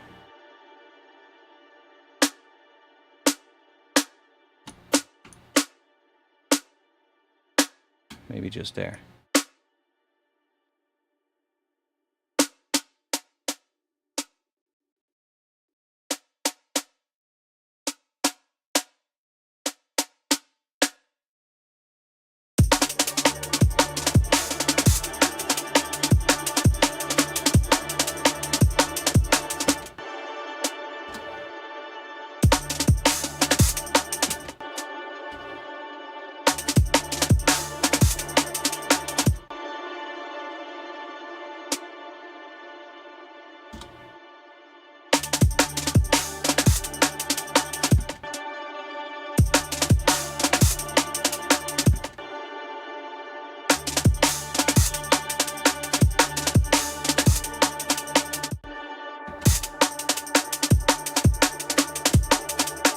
Silence was also nice, true.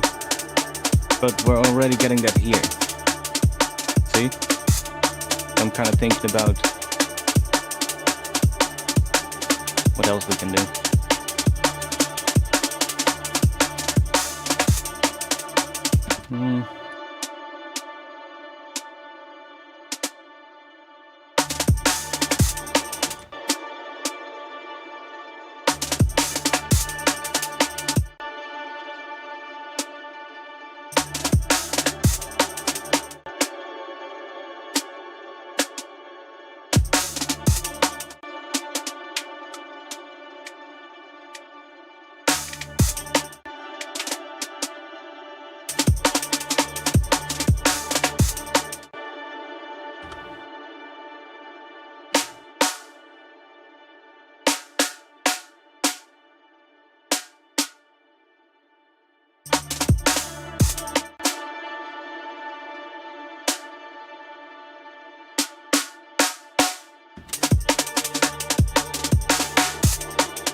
Tough one, this section.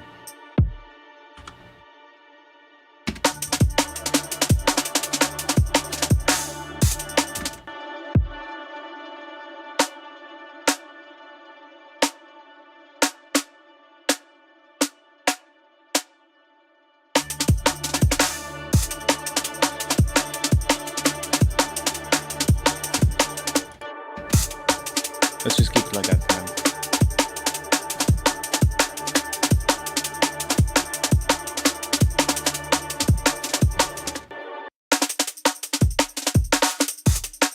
Actually, that one is just cool as well. Let's just leave that one because that one was cool. That way we have one without a gap and one with a gap here. Okay.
Yeah, that works well.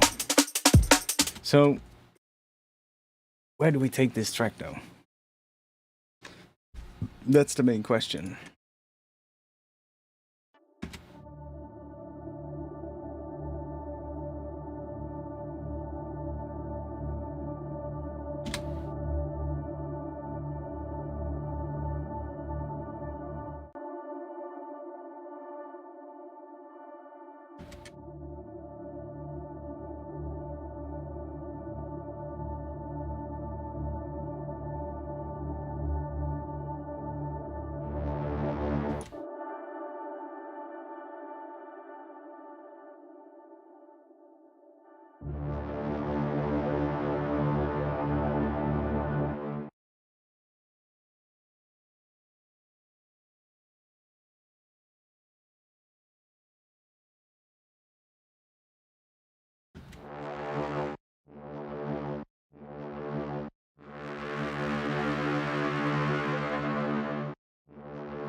We're just gonna do that. No, my bad. Might be a bit much, but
okay, so that's A. Okay. We go to B flat.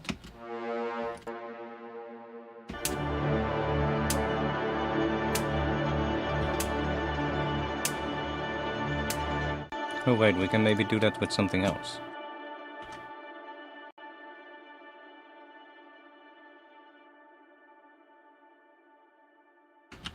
Let's do that.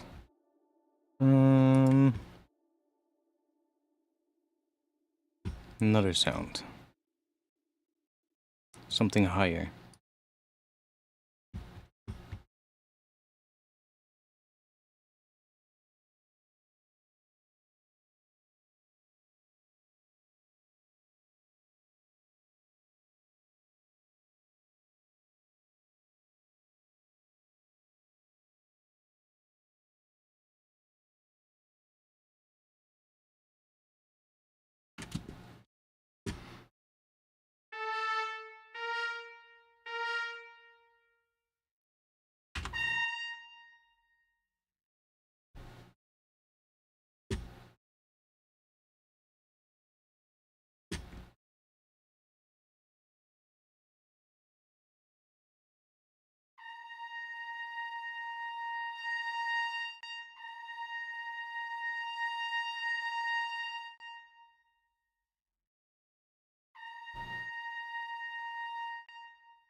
A lot of these libraries don't have a pitch bend setup, so let me just do it like this, so that if we throw a different one in there, we still have a pitch bend.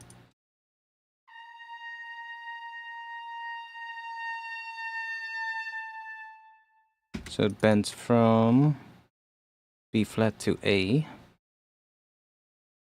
And let's chuck some reverb on it. Grab this one.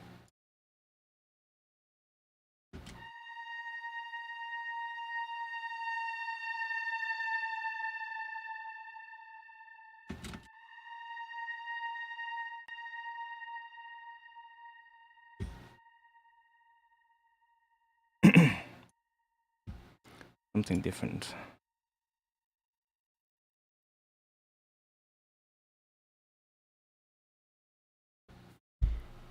Maybe this one.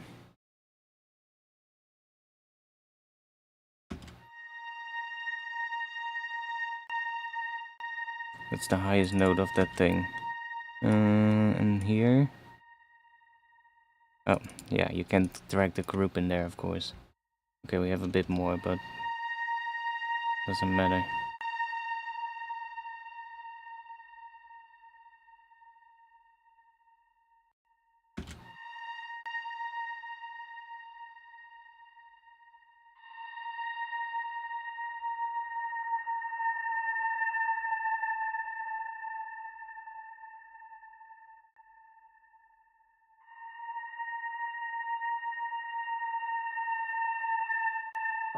Not that we really need to do that, but let's see if we can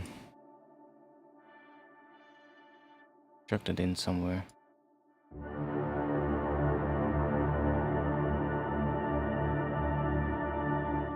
Oh, need to do that.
Yeah, I'm not sure what to add on top here, to be honest.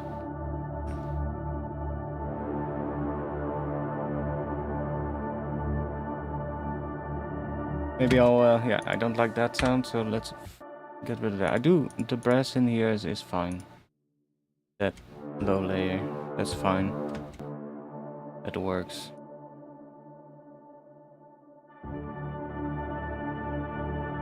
Let's go back to here.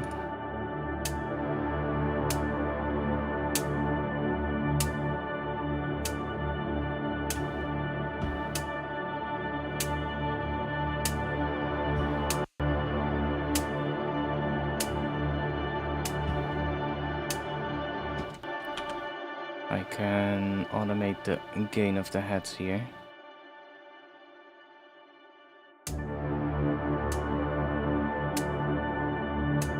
It's a bit quieter in the intro.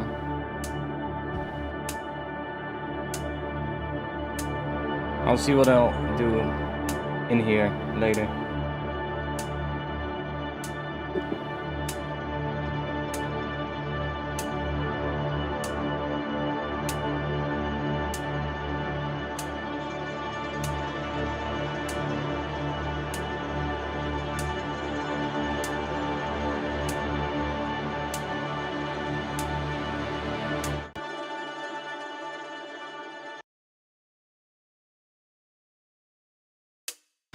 This hi-hat.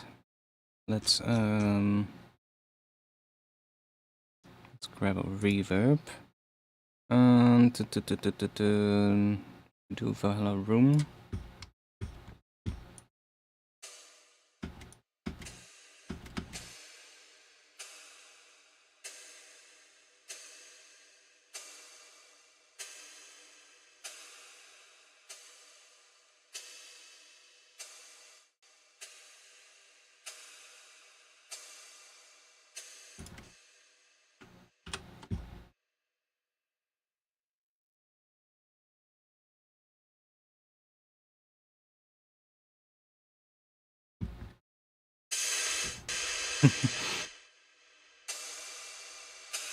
I want that reverb to be really strong.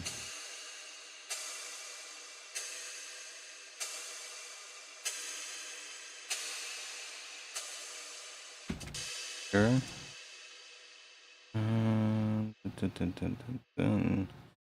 Create another chain.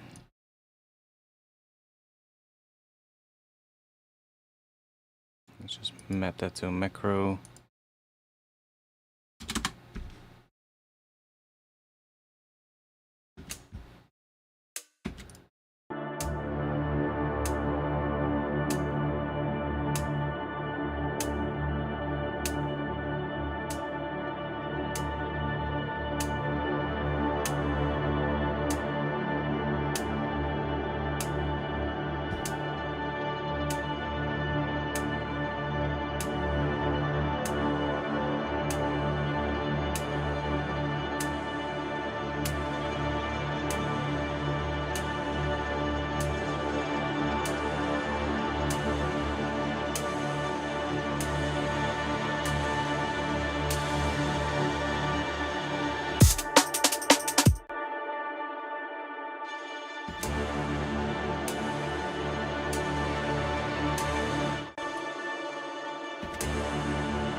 Brass can keep going during the drop. This one? It's a bit low maybe for during the drop, but I mean we can try it out.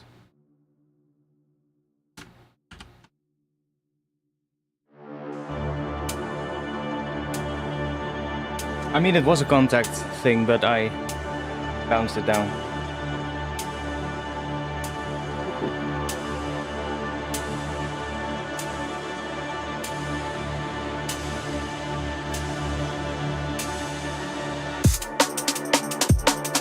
No, I don't like it. I don't like it there.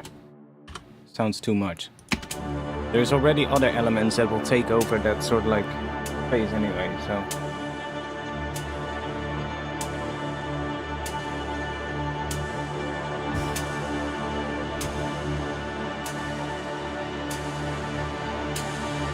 Yeah, exactly, some other thing.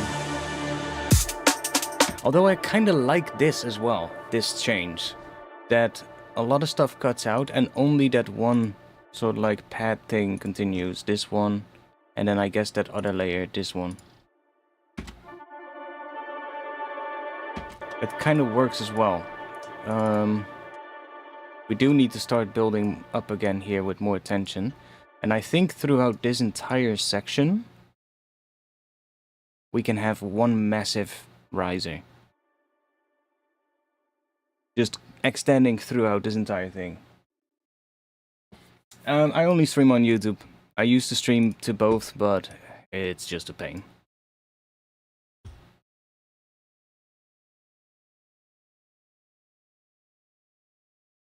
Need to go and pee real quick. I'll be back in just a little moment. I'll do this section because that section is a bit empty. I'll be back in just a little bit.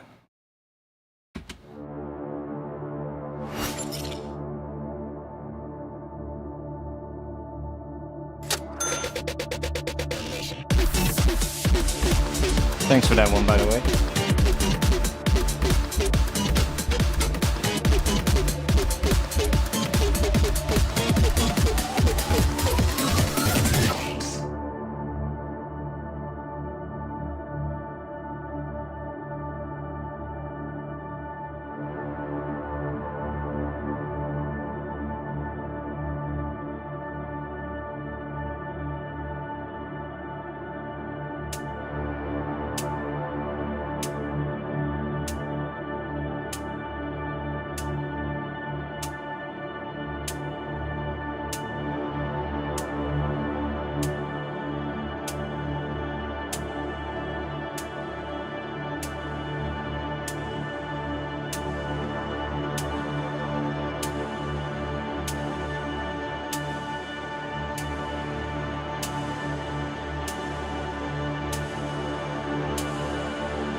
Okay.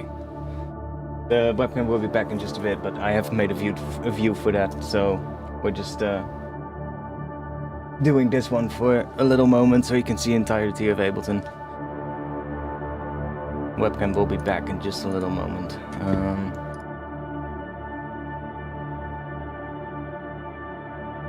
I did hear something towards here at the end. There like needs to be another note coming in the like this whole thing is kind of like one big riser at this point. It just adds like tension. But like I heard like another note coming in at the end there.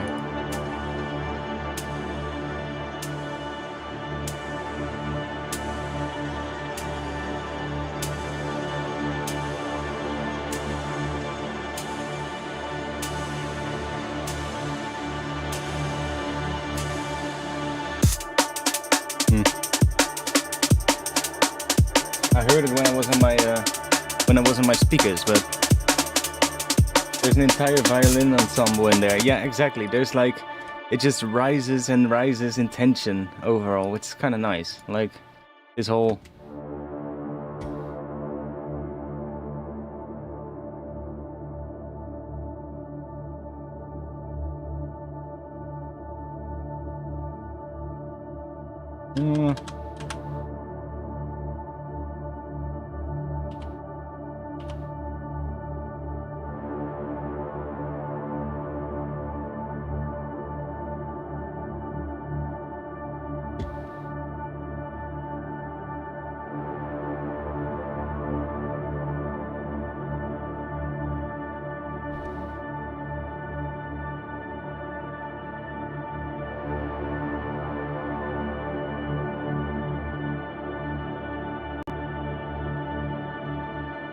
Let me save as well.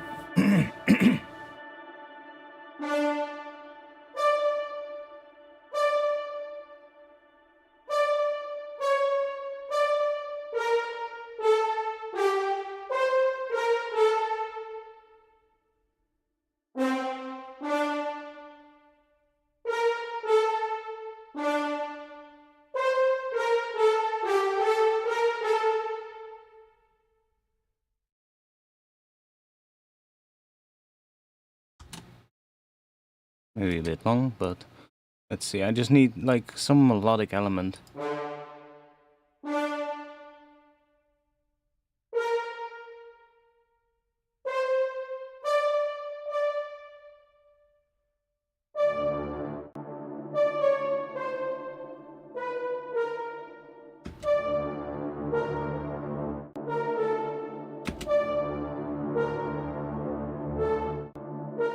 So just put it on the offbeat so that it feels like it's 4/4.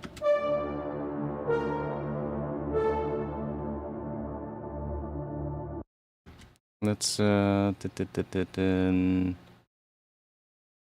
this whole thing just needs a ton of reverb on every sound, I think. So that it all blends together, you know?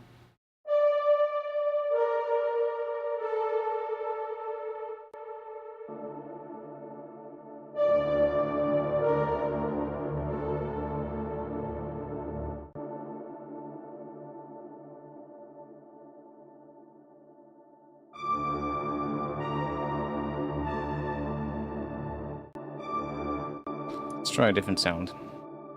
Do we have... Oh, we have boat strings in here as well. Bow, whatever you want to call it. Oh, they also got staccato ones, which is nice, because if you... Staccato ones are great if we put reverb on it, because they're really short, and then the entire reverb tail is basically just a reverb. There's no, like, tail of these sounds. They're all made to be really short, so... We can maybe find a cool one in here. But these are...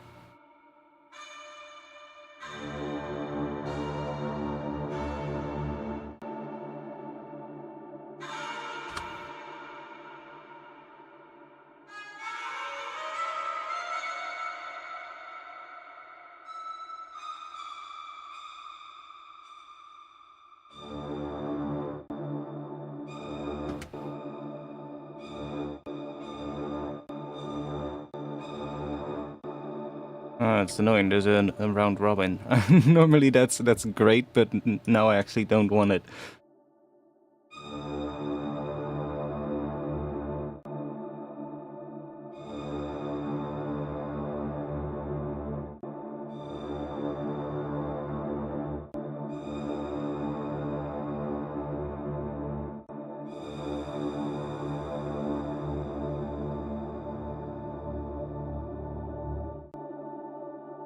What happens if we bring the size down? Oh yeah, nice.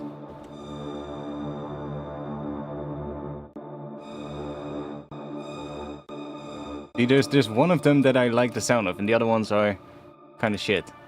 But let's just do this. Freeze, flatten. And now we will definitely have one where it sounds good.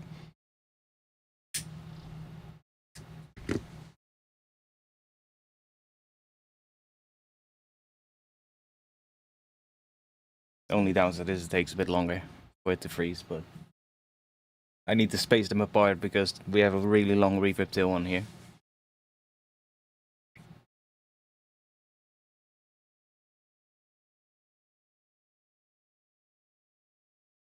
Ooh, I wonder what happens if we pitch one of these down. Oh, the tails aren't even that long, but let's just do that, that, and that. Which one is nice?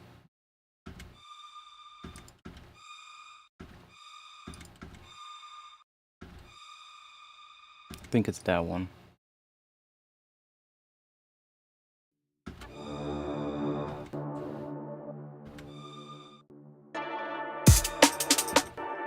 Or wait, is it this one? Yeah, that one. That one is it doesn't have like the weird pitch bendy thing at the start of the note. So let's take that one and then do that. Make it a bit louder so that we can see the waveform in here. Just do that. And let's consolidate that.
Huh? It actually changes pitch with the format now. What the hell?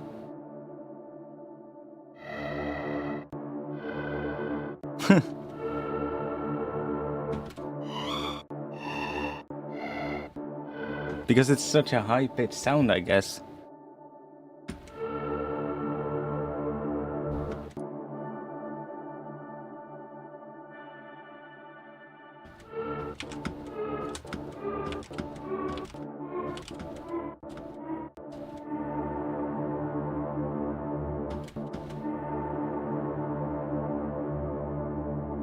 Yeah, we definitely need something high, but something different than this one. Let's see if we can use this one as something else. Let's go back to here.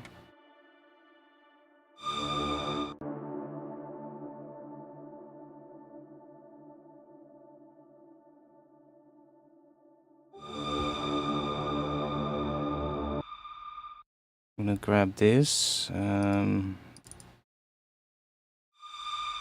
Yeah, that's what I thought. Let's do this. And I'm gonna chuck some OTT on it because I think we can make this a bit.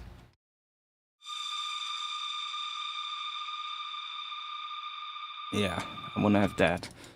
Let's freeze and flatten that.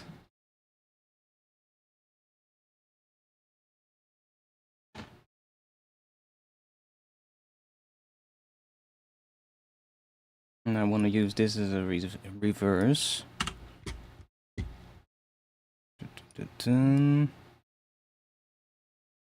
We can use this here as well. See if we can make it weird.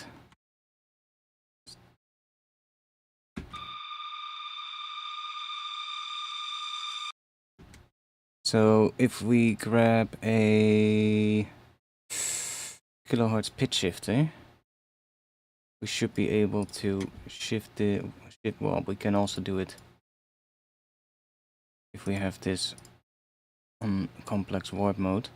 But it might be cleaner if we do it with the pitch shifter, honestly. Because the complex warp mode also does like some weird shit to it when you stretch something or pitch it. Whereas this one doesn't. Or it does less. Let's go up maybe one.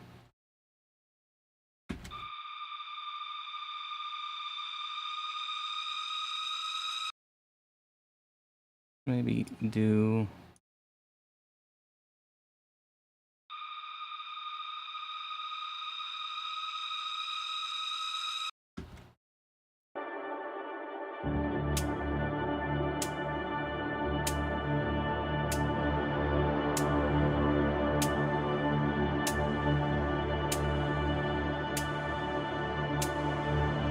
Kettle type riser.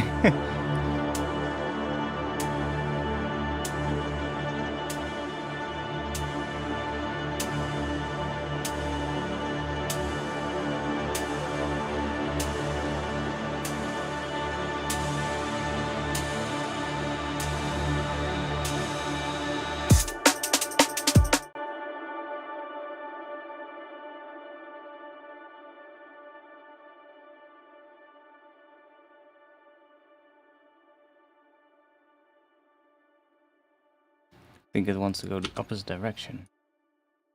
So from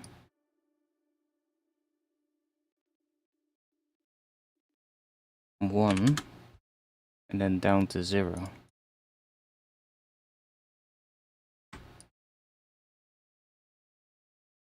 Can't really see the curve, but there we go.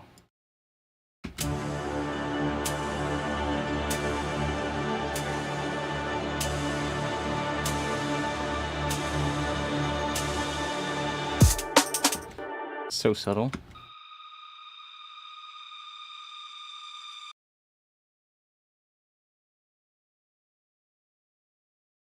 Let's warp it though.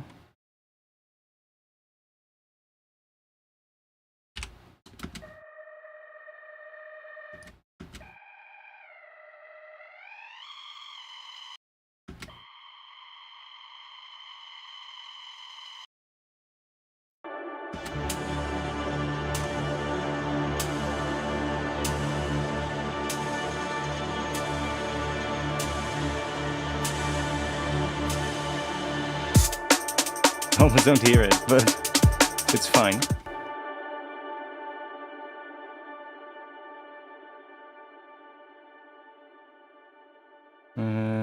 That up, that, and then automate the mix maybe here.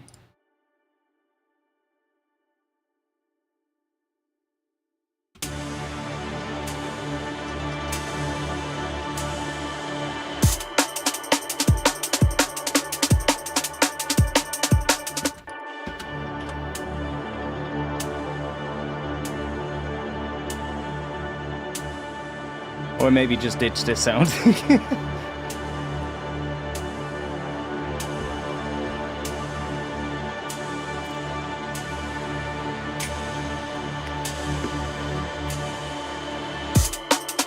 Yeah, I'm just gonna ditch that sound.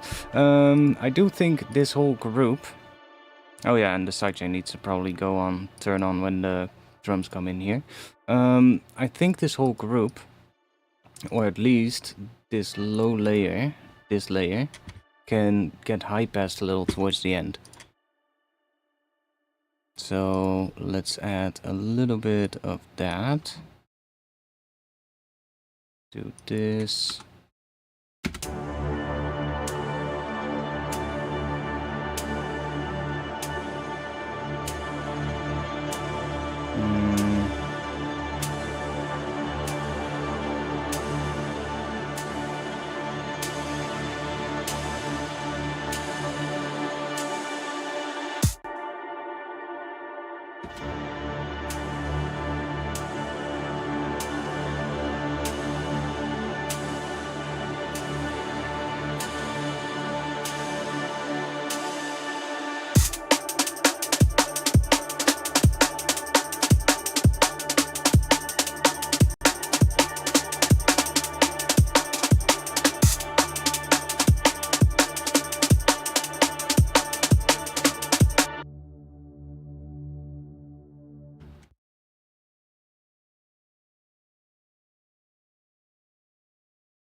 Okay, we're gonna go and mess about with this thing again. Let's do solo.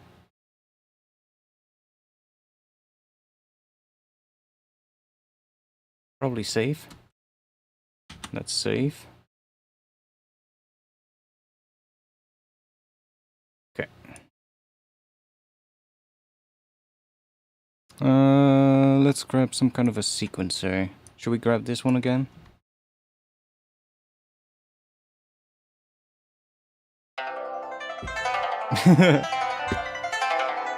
Okay, let's see. I wanna just...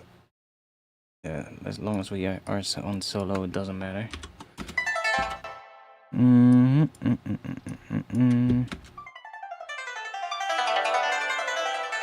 Oh, you can also freeze it. Nice. Nice. Okay. Let's set this to something that makes sense.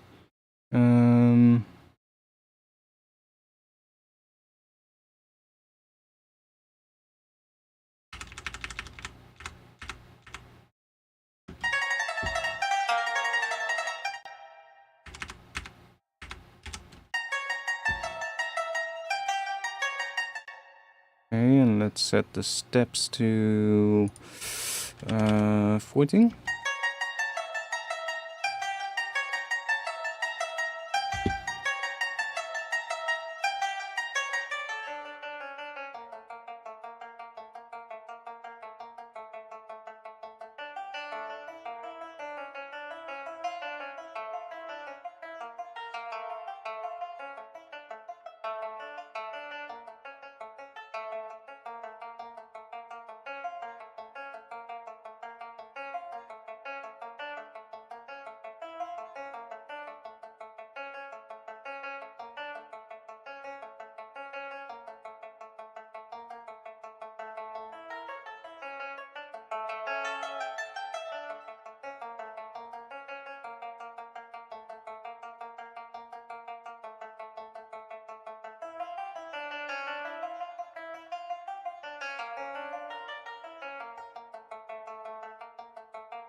Oh, it needs to do something?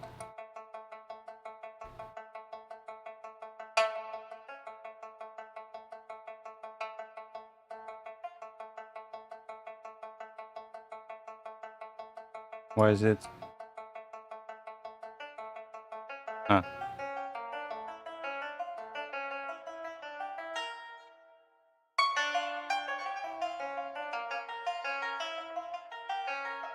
How did I get it to stay at the bottom there earlier?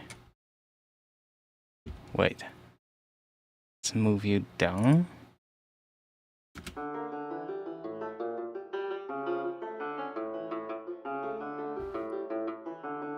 Okay, we're gonna make a weird thing. Fuck it.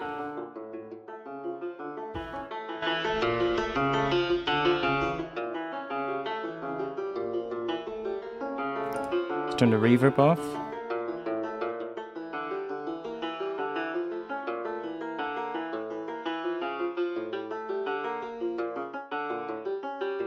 We can leave that one.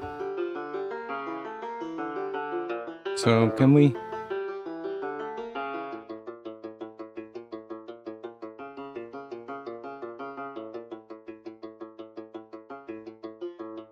There we go. That position is what I want to have.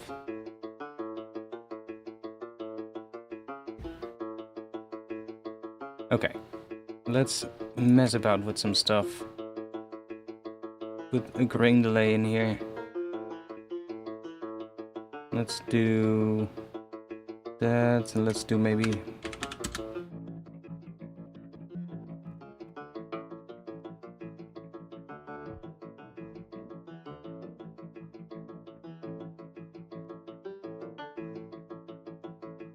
Wait, no.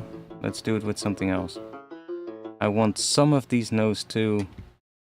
Ooh, how can we do that? I mean, we can Ooh, I have an idea.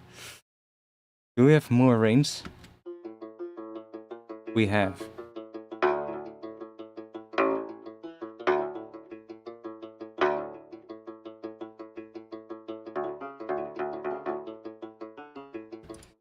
Can we put this...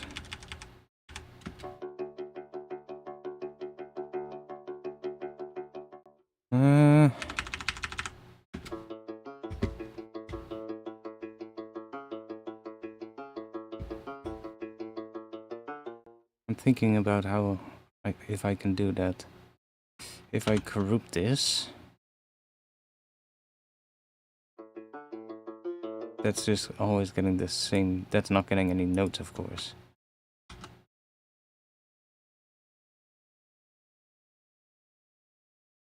Okay. Whoa, that lagged for a bit. Okay, well, whatever.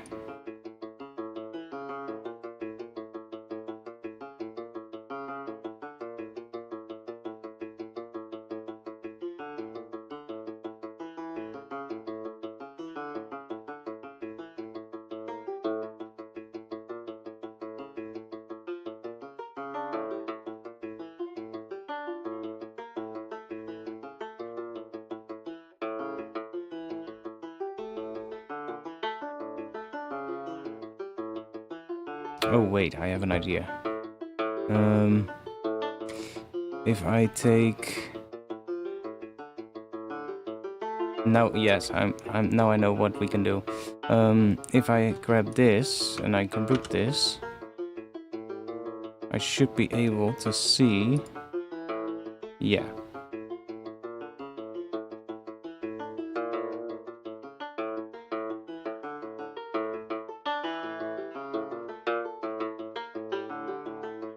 Okay. Let's put you...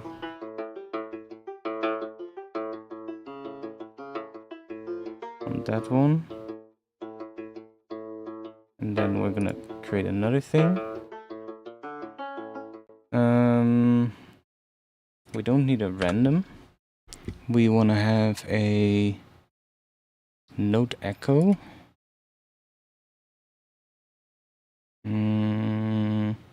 And then we want mute, no feedback, and this one down 12. And then I guess we don't want anything here. Oh wait, we don't need a note echo then. We can just use a pitch device. I'm fucking stupid. We can just use a pitch device to -12. Now all of those are gonna go down, which is not what I want. So I'm gonna go into the velocity and let's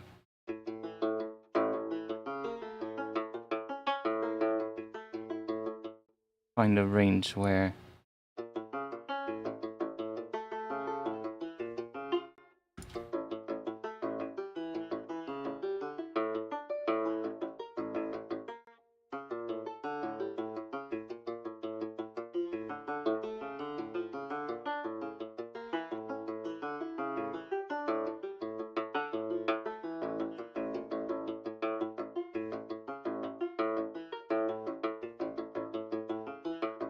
now every once in a while we have a low note as well. Okay. Let's see. Maybe we do put a grain delay in here. But let's group it. And let's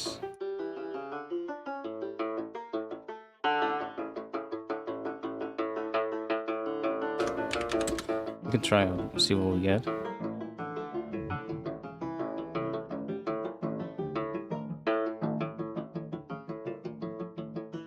That's a bit weird.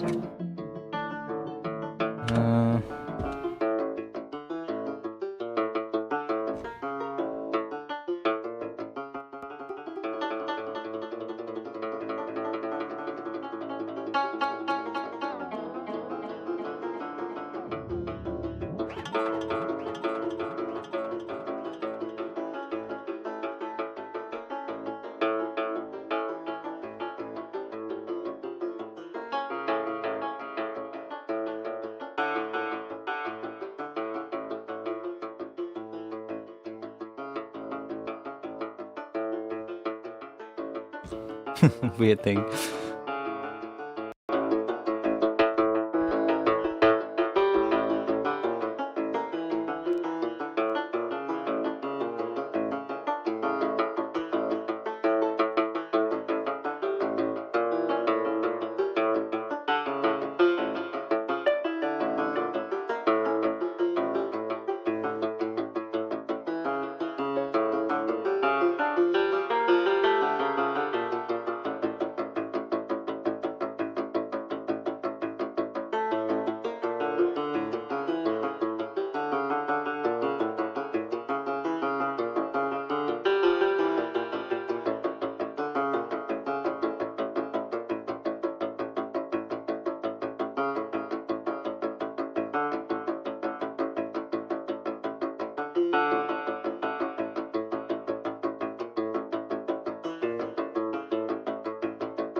Oh.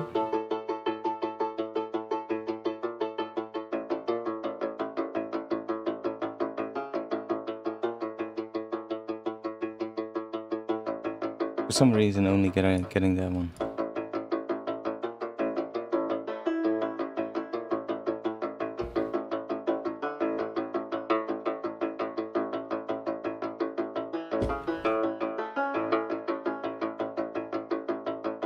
I'm not sure what we're doing here.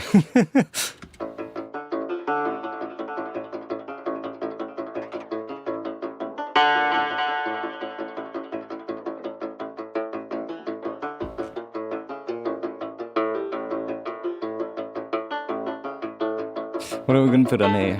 Let's mess with it.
You not working? Okay.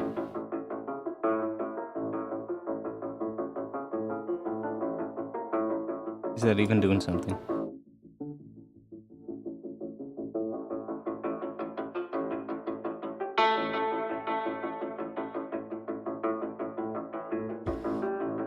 It's a weird sound.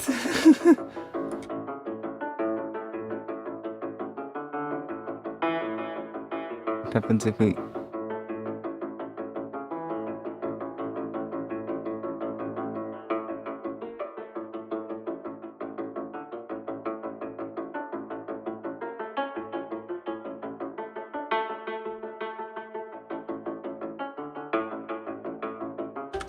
Okay, wait. Idea.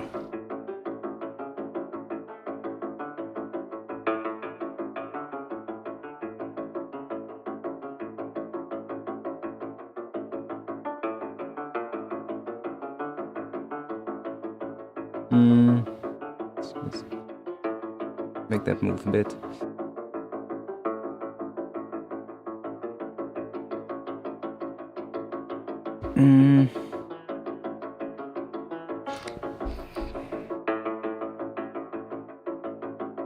Let's chuck a note echo in here.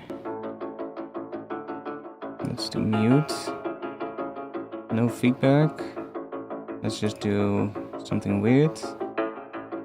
And let's do plus 24 or plus 12 then, I guess.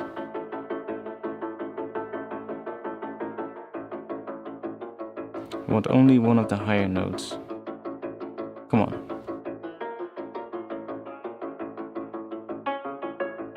Yeah, that works. And only when it's a high velocity. Or at least something higher.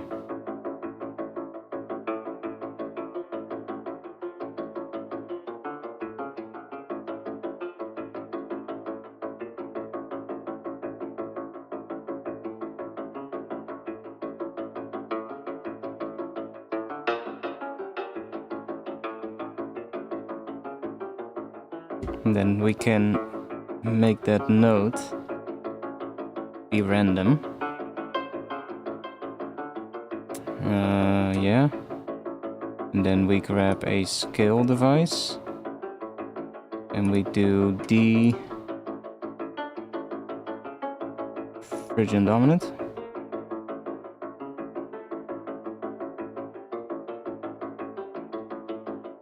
Then whatever note comes out here is going to be tuned back into that scale.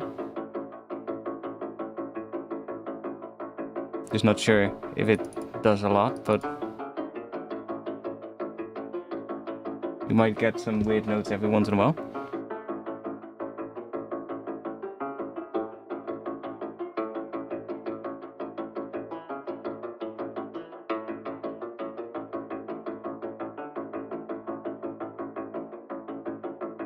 We're just not getting a lot of notes there, but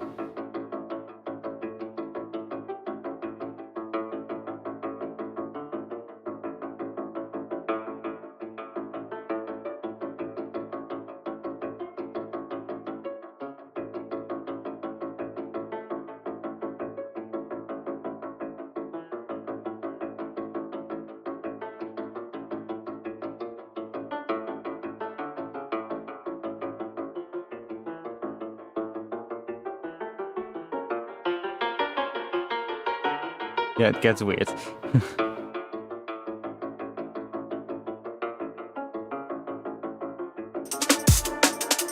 Not sure why we made this, but can we use it somewhere?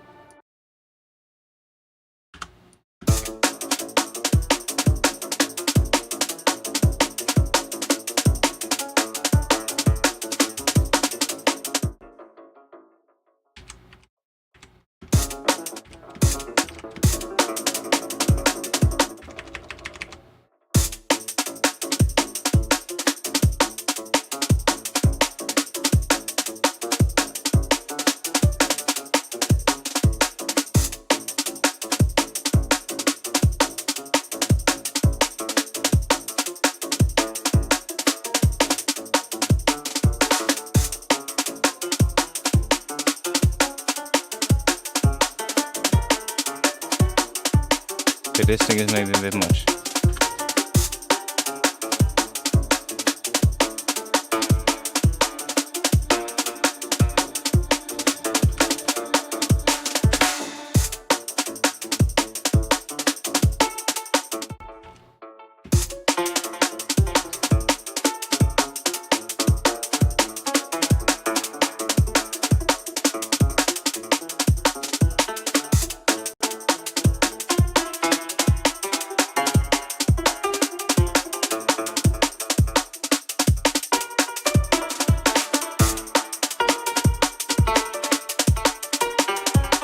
Can we limit the velocity?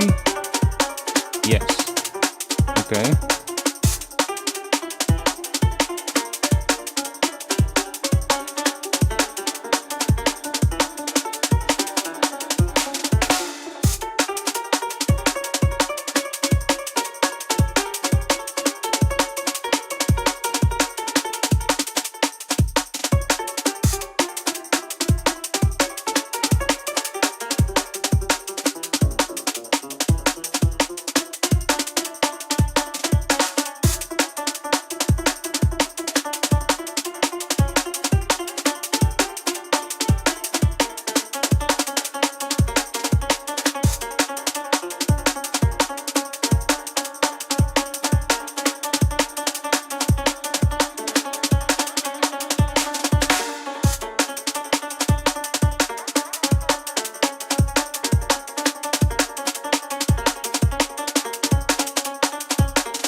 Weird as fuck.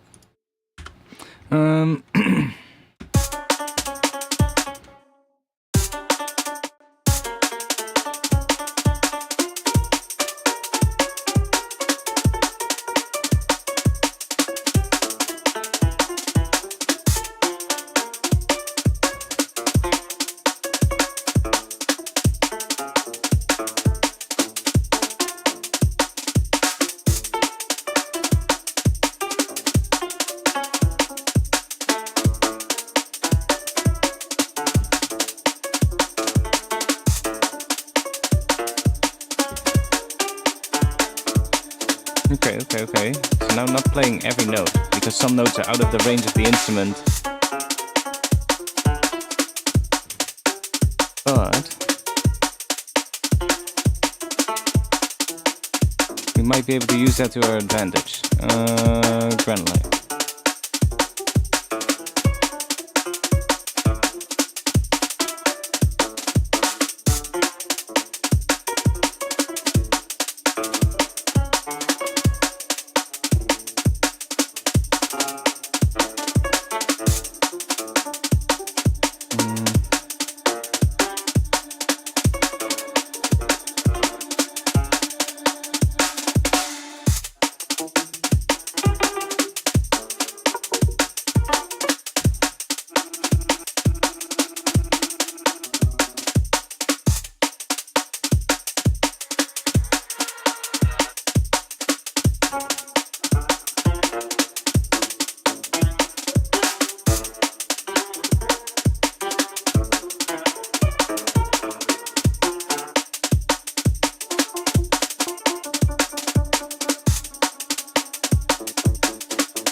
What is that? What is new preset 1?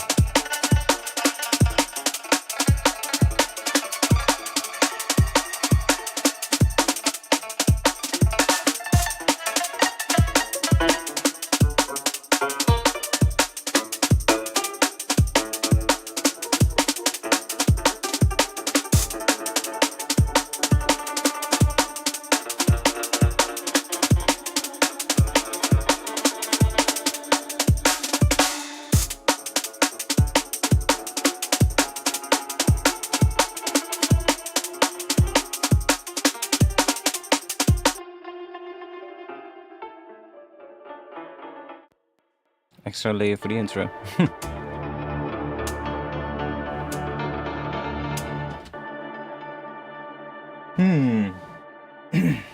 Does this support swing? Yeah, it does. Here, but it's kind of like just a global swing. I don't know if it uses the groove that you have though. That would be cool. But it does allow for swing.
Yeah, you can definitely do cool things with it.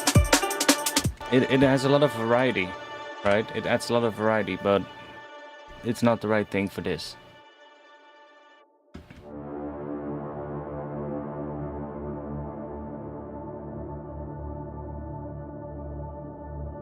And key tracking that light knob would probably be hard. Honestly.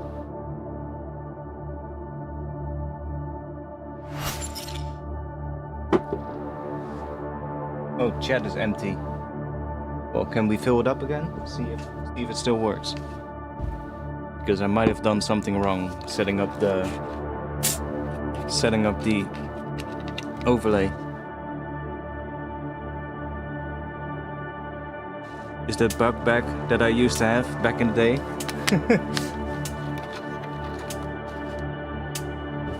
Let's see. This is not a chat message.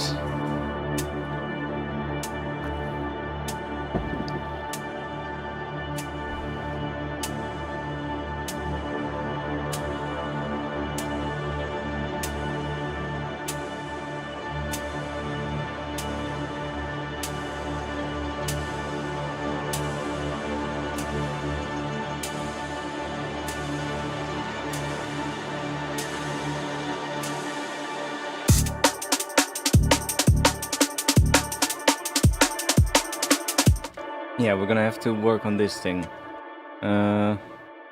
Let's get rid of the serum here.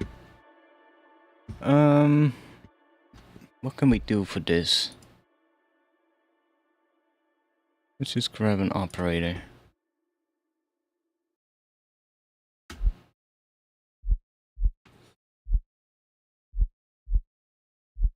I'm just gonna solo this layer.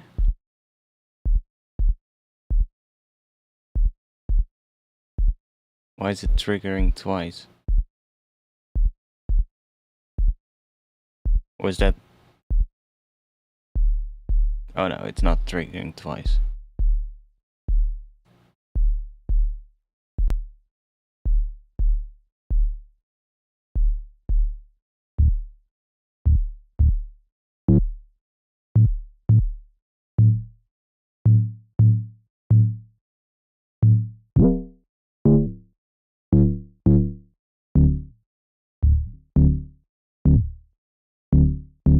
You know what? Let me...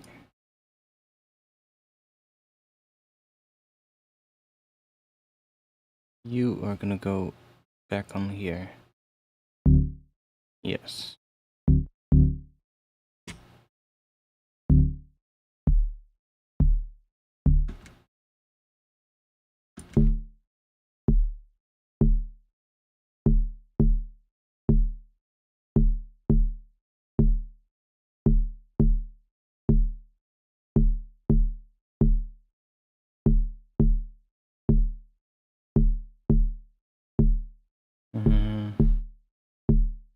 Oh yeah, that one is up.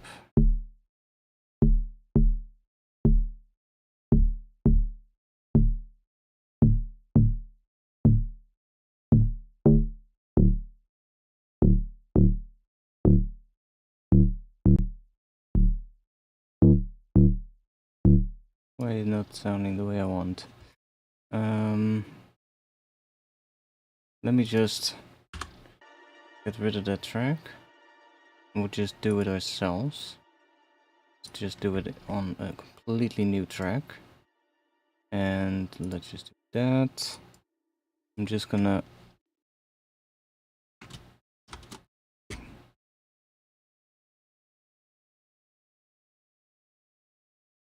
I have to copy that pattern real quick.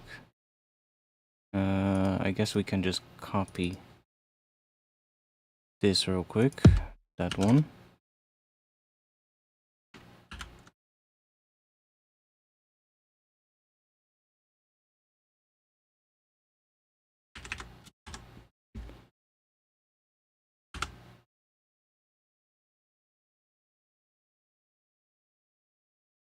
So that is the pattern that we want to make something in.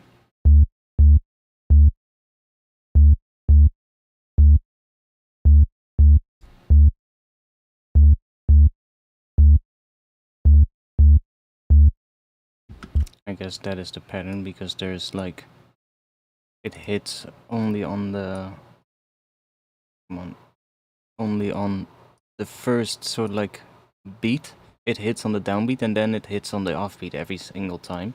That's the groove of the drop here, or at least of the drums.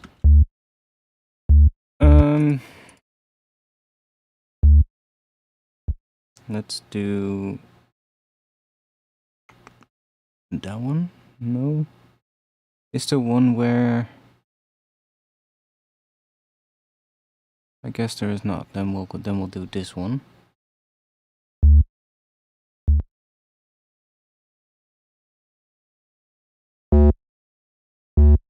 Just really loud. Ah, there we go.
Not sure why the first one sounded like a metallic thing. That was weird.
Oh, this one doesn't.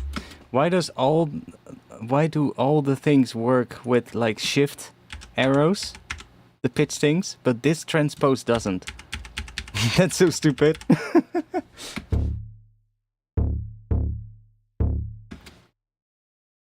Yeah, that was a funny little thing. It was something different.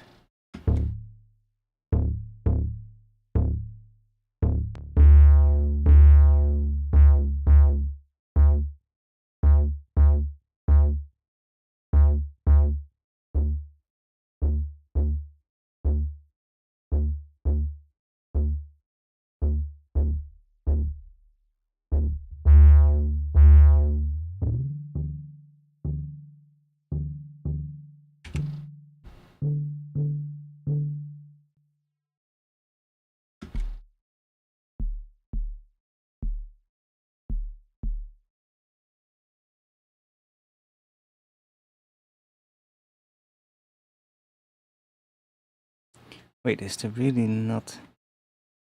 I'm not sure why it's not making the sound I wanted to do. This operator...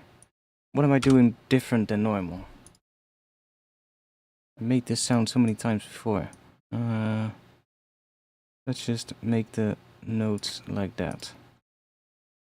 Put them on D0, because that's the sub bass. So like register.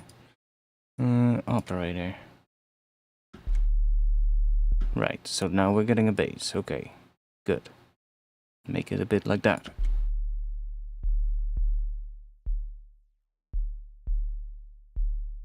Okay. Let's do a bit pitch envelope. That's what I was forgetting, I think. 24 maybe? Like that. And then we want to have probably a bit of U.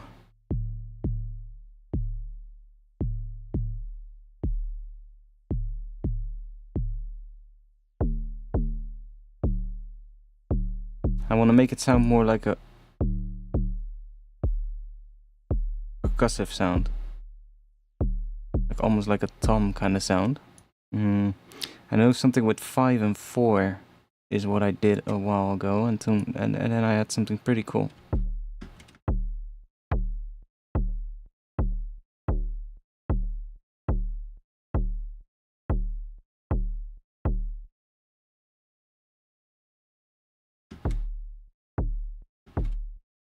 Let's make it a little bit louder.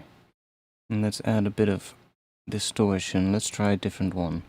Let's do kilohertz distortion maybe.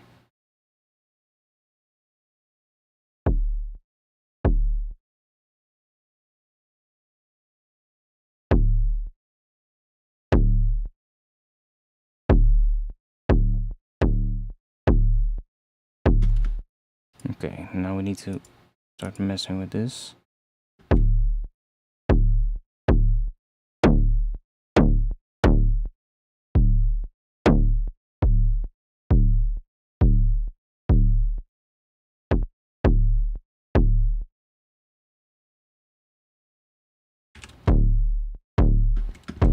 Ooh, that's kind of cool.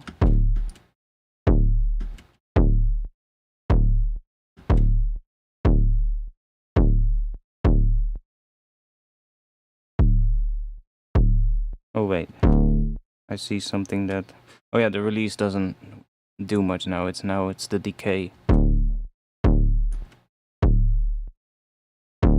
So this is the one that changes the length.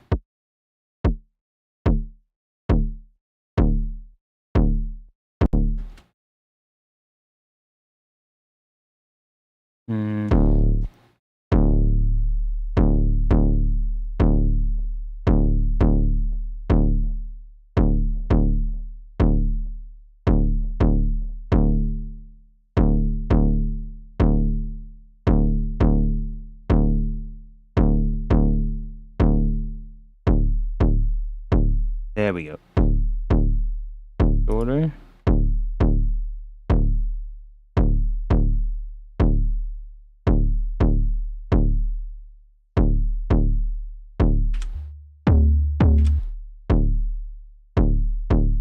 Let's start messing with this maybe.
Not exactly the sound, but let's see what we can do with it.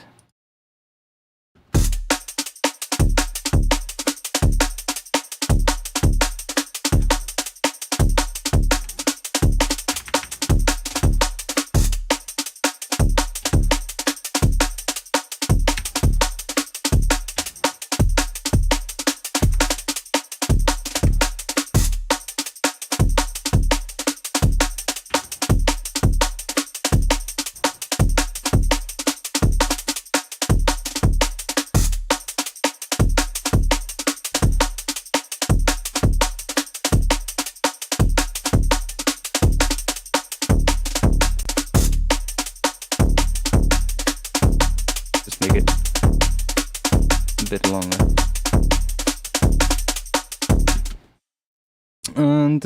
And what are we gonna add here? Let's go first add a bit of EQ here. See if we can.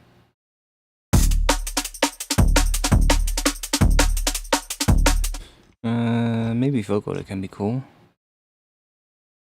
Or we can. Let's now put on corpus.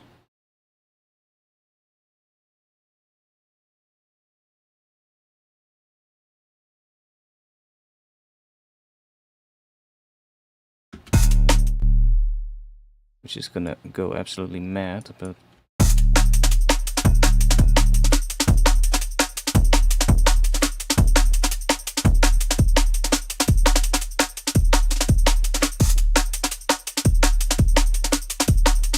this is one of those moments where suddenly the kick sounds good with the bass. There's no overtones, but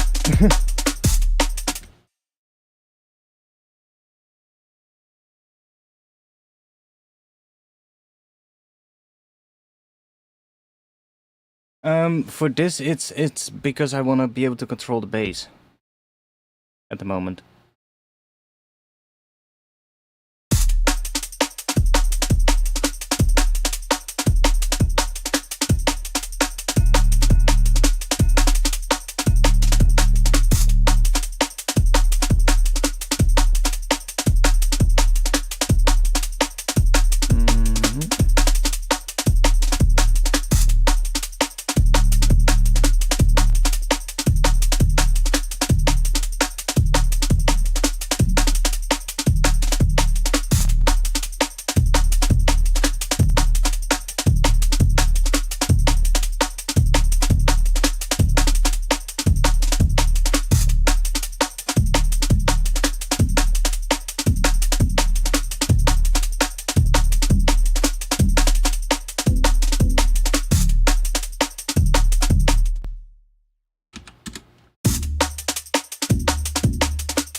Kinda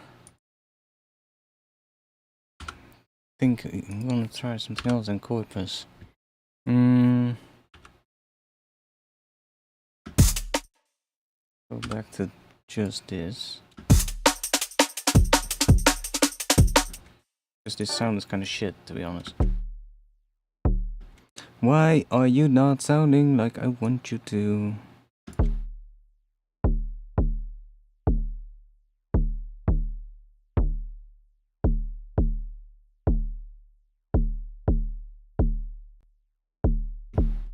Just try that. Let's go different route.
There needs to be something here.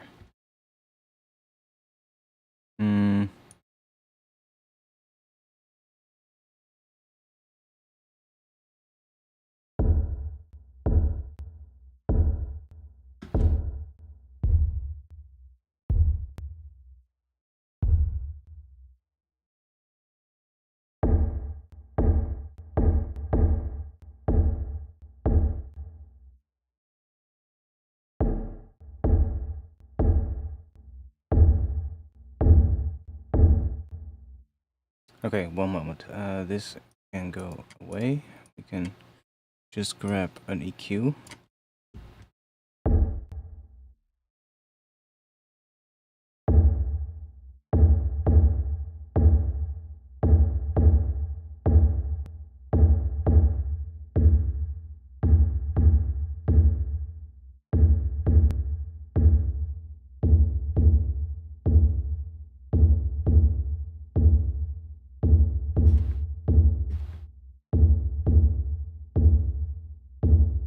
I think I'm gonna leave it at that length.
I know the reverb is too long, but bear with me.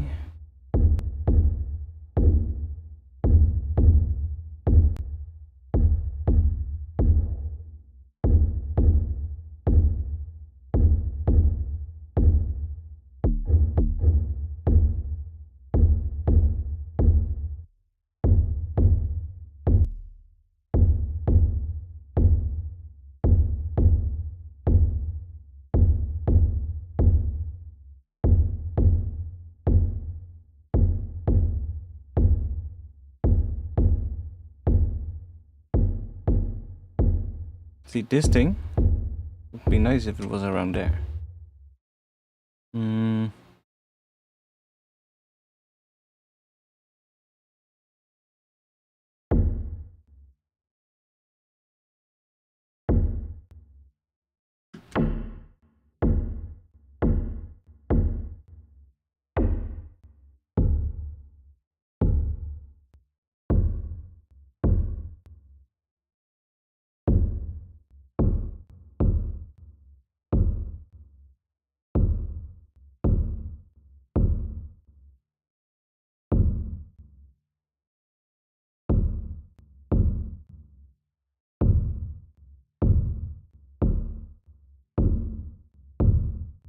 Maybe I'll just try something else. I mean, yeah, sound design is fun, but it has to work. And today it's been one of those days. Definitely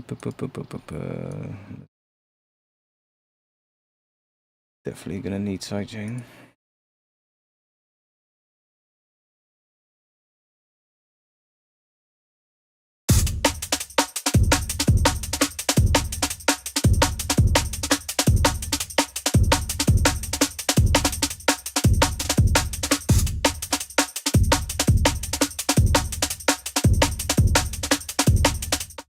Okay, so how are we gonna make that shorter again and be able to automate it?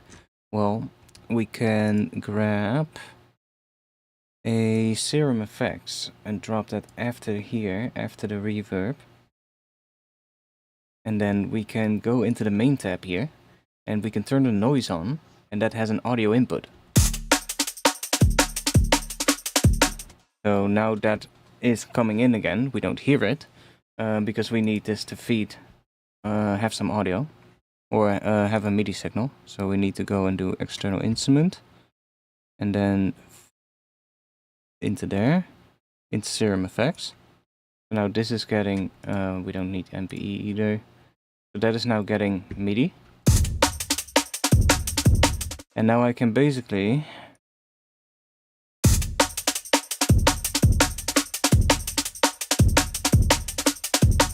do that. And now we can automate this.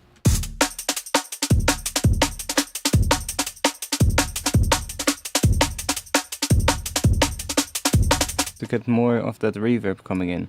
Now I also think that this one is a bit long. We probably want to automate more, but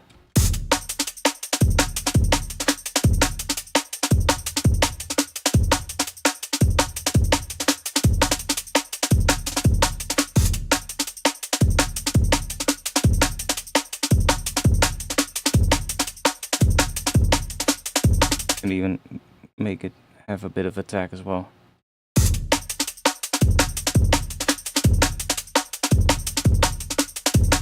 Make room for the cake. Even though it's sidechained, but okay, so let's set this to here, and then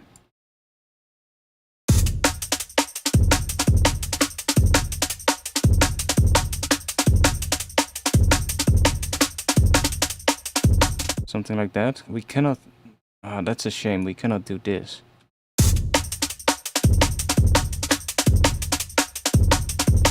We can't automate that one, I believe. Nope.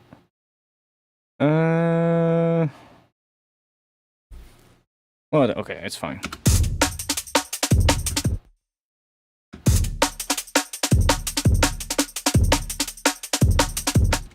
Okay, and then we have that macro.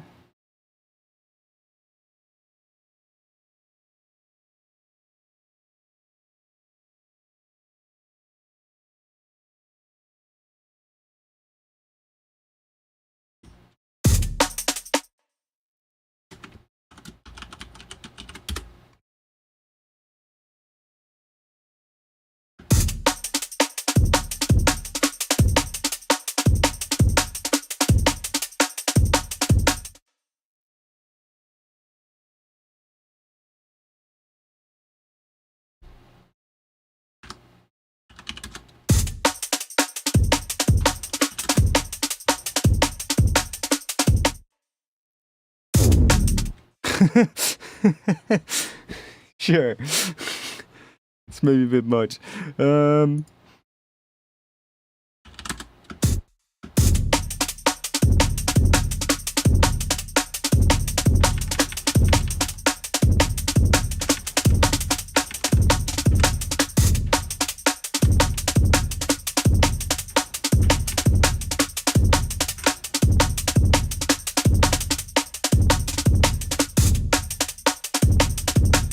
Okay, that's getting somewhere.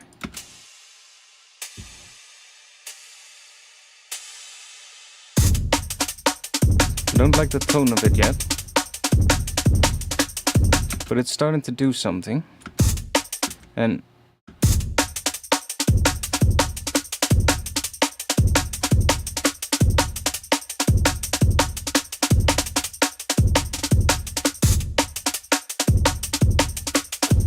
thinking about how, oh yeah, maybe the size here.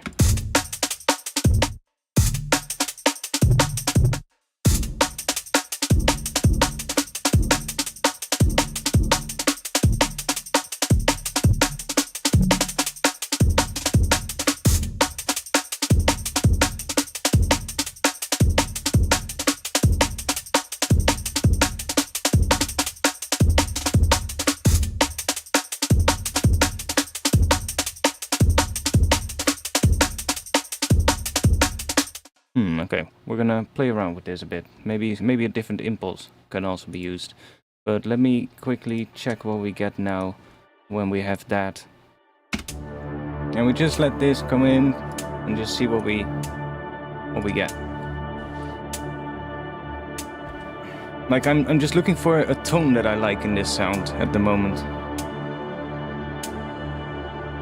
Because this idea can definitely work.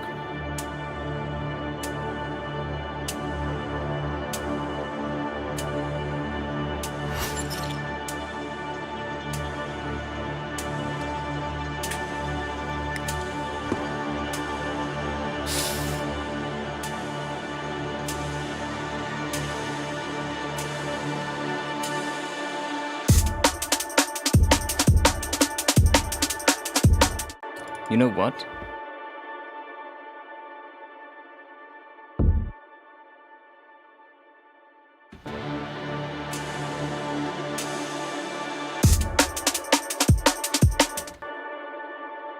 Okay, yeah, it does want that one. Maybe not the other one though.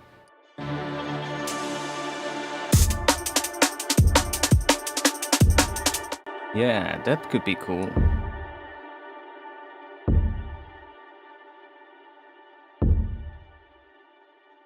And then I can, at the end, to make things busier, maybe bring that extra one in.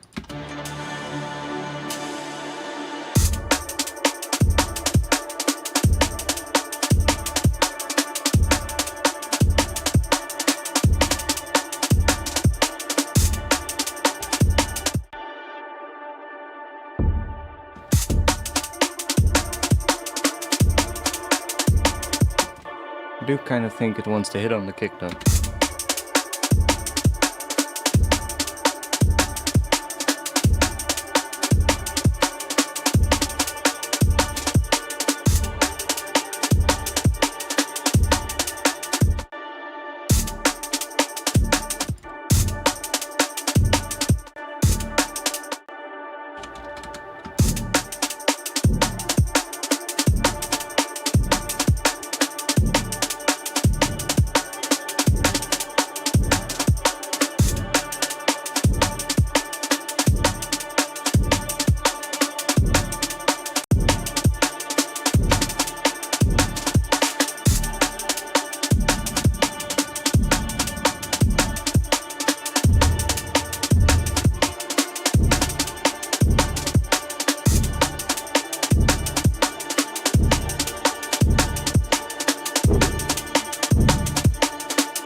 I think it was there.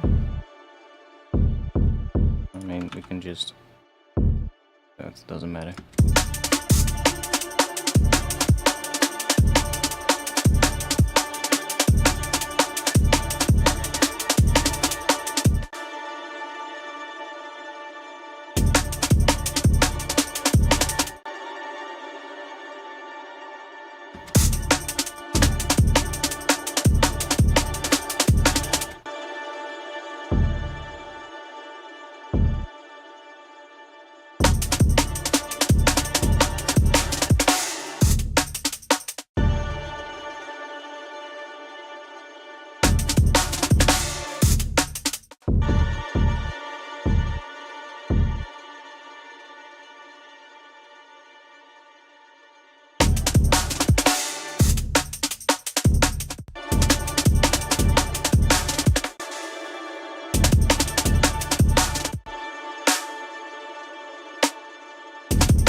Yeah, it does empty out the chat every time we do that. I have to look into that. See why that is.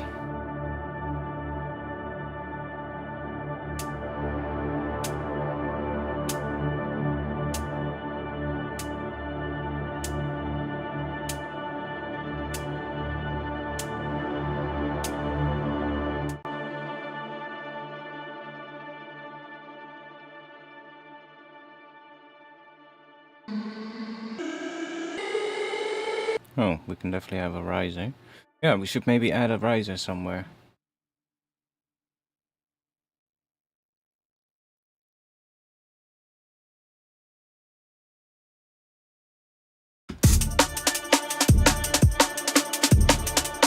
Chuck that in this group. That's loud. We put that here.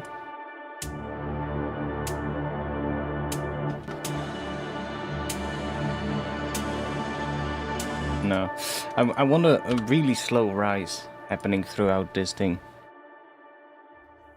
I'm gonna might make one in just a bit.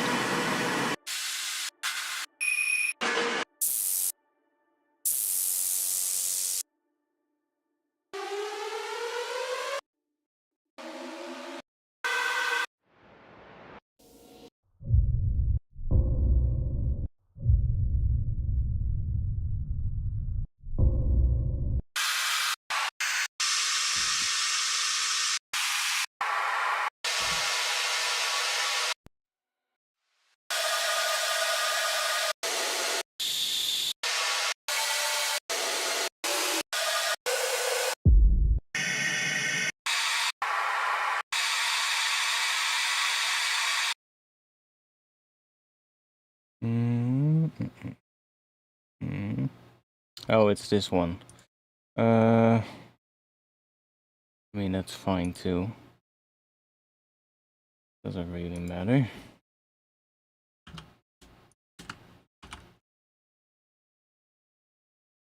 Now it's long enough.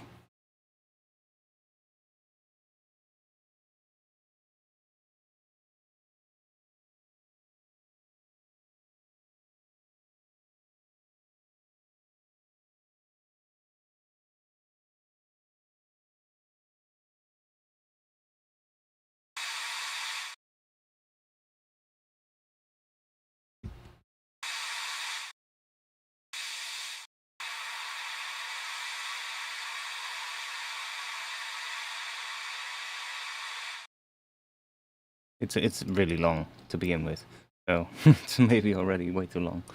We're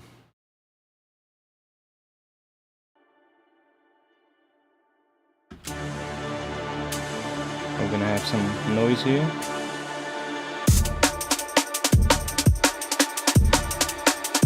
That might actually be nice.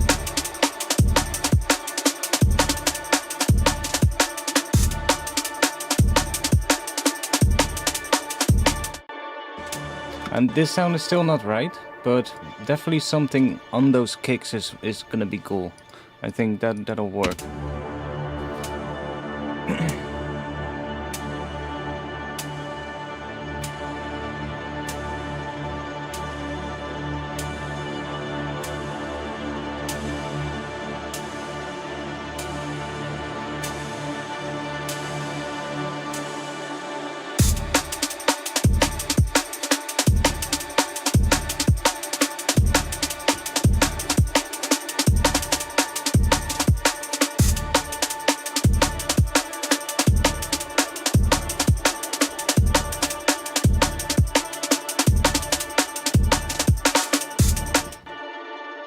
Something rising here. Ooh, yeah. What if we have a riser that begins here, but then when it ends here, or it kind of ends at the phrase where you think it ends, but then just continues in this section. When something else will come in here as well, because there will probably have to be some kind of melodic thing coming in at some point. Or at least like some little pattern or something that repeats every once in a while. But that could maybe be cool.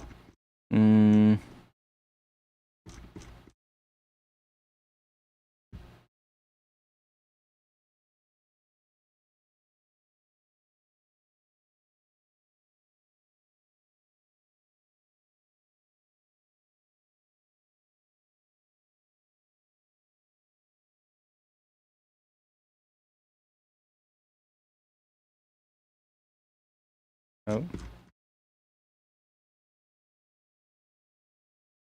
Maybe it already starts here, but then just fades in this section, and then I guess just here is where you really start hearing it or something.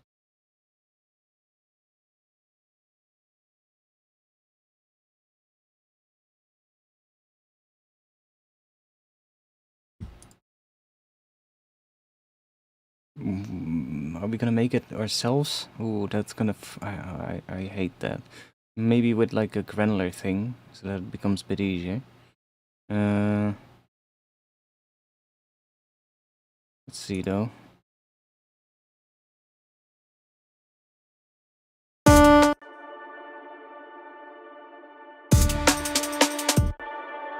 So if we just let's just put it on here.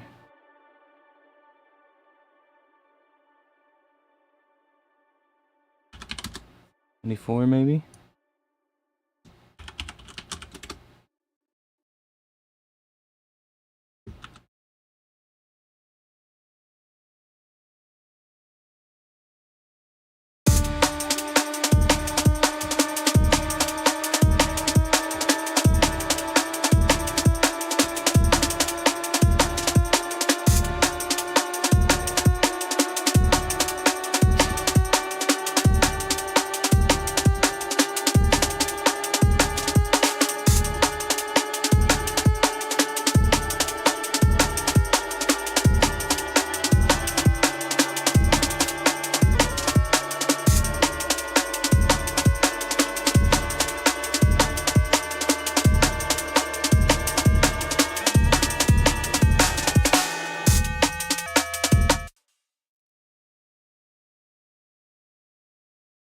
Can definitely do something with this.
What the hell?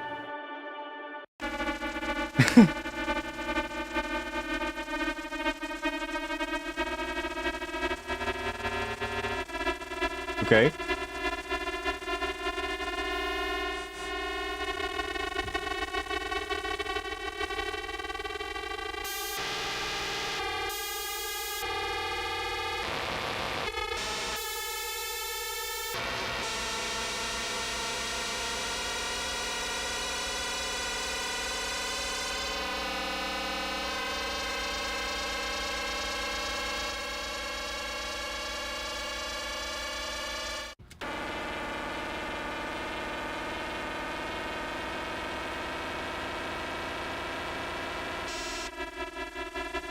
Why does it sound so weird?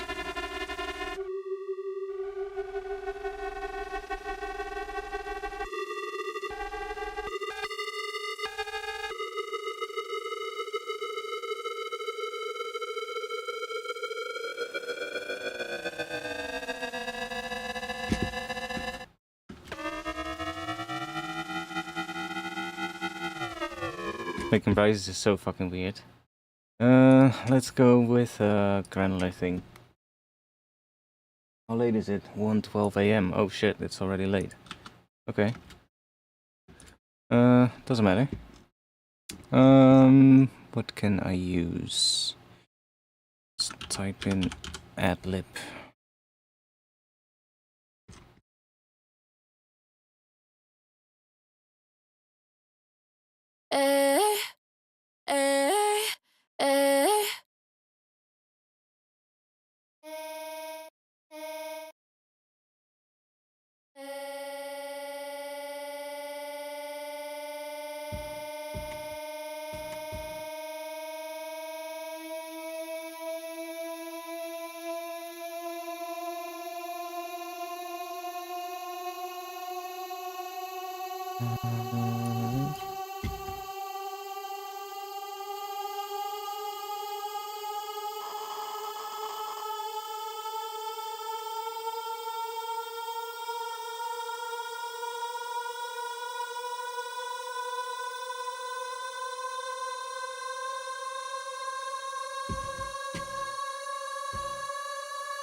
Gonna get it really weird really fast.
Okay, weird glitch there. Not sure why that happened.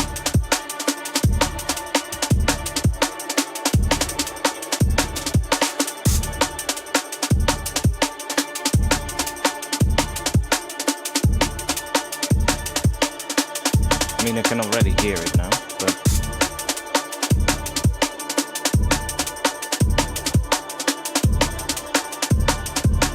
yeah, it's already too much.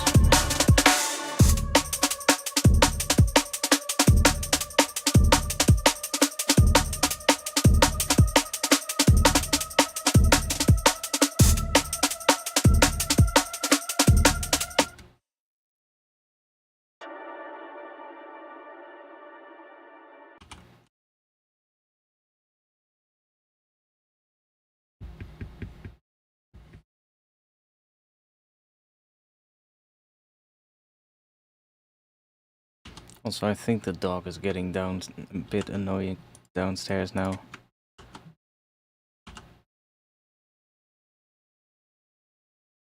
Oh, we don't really have to do that, huh?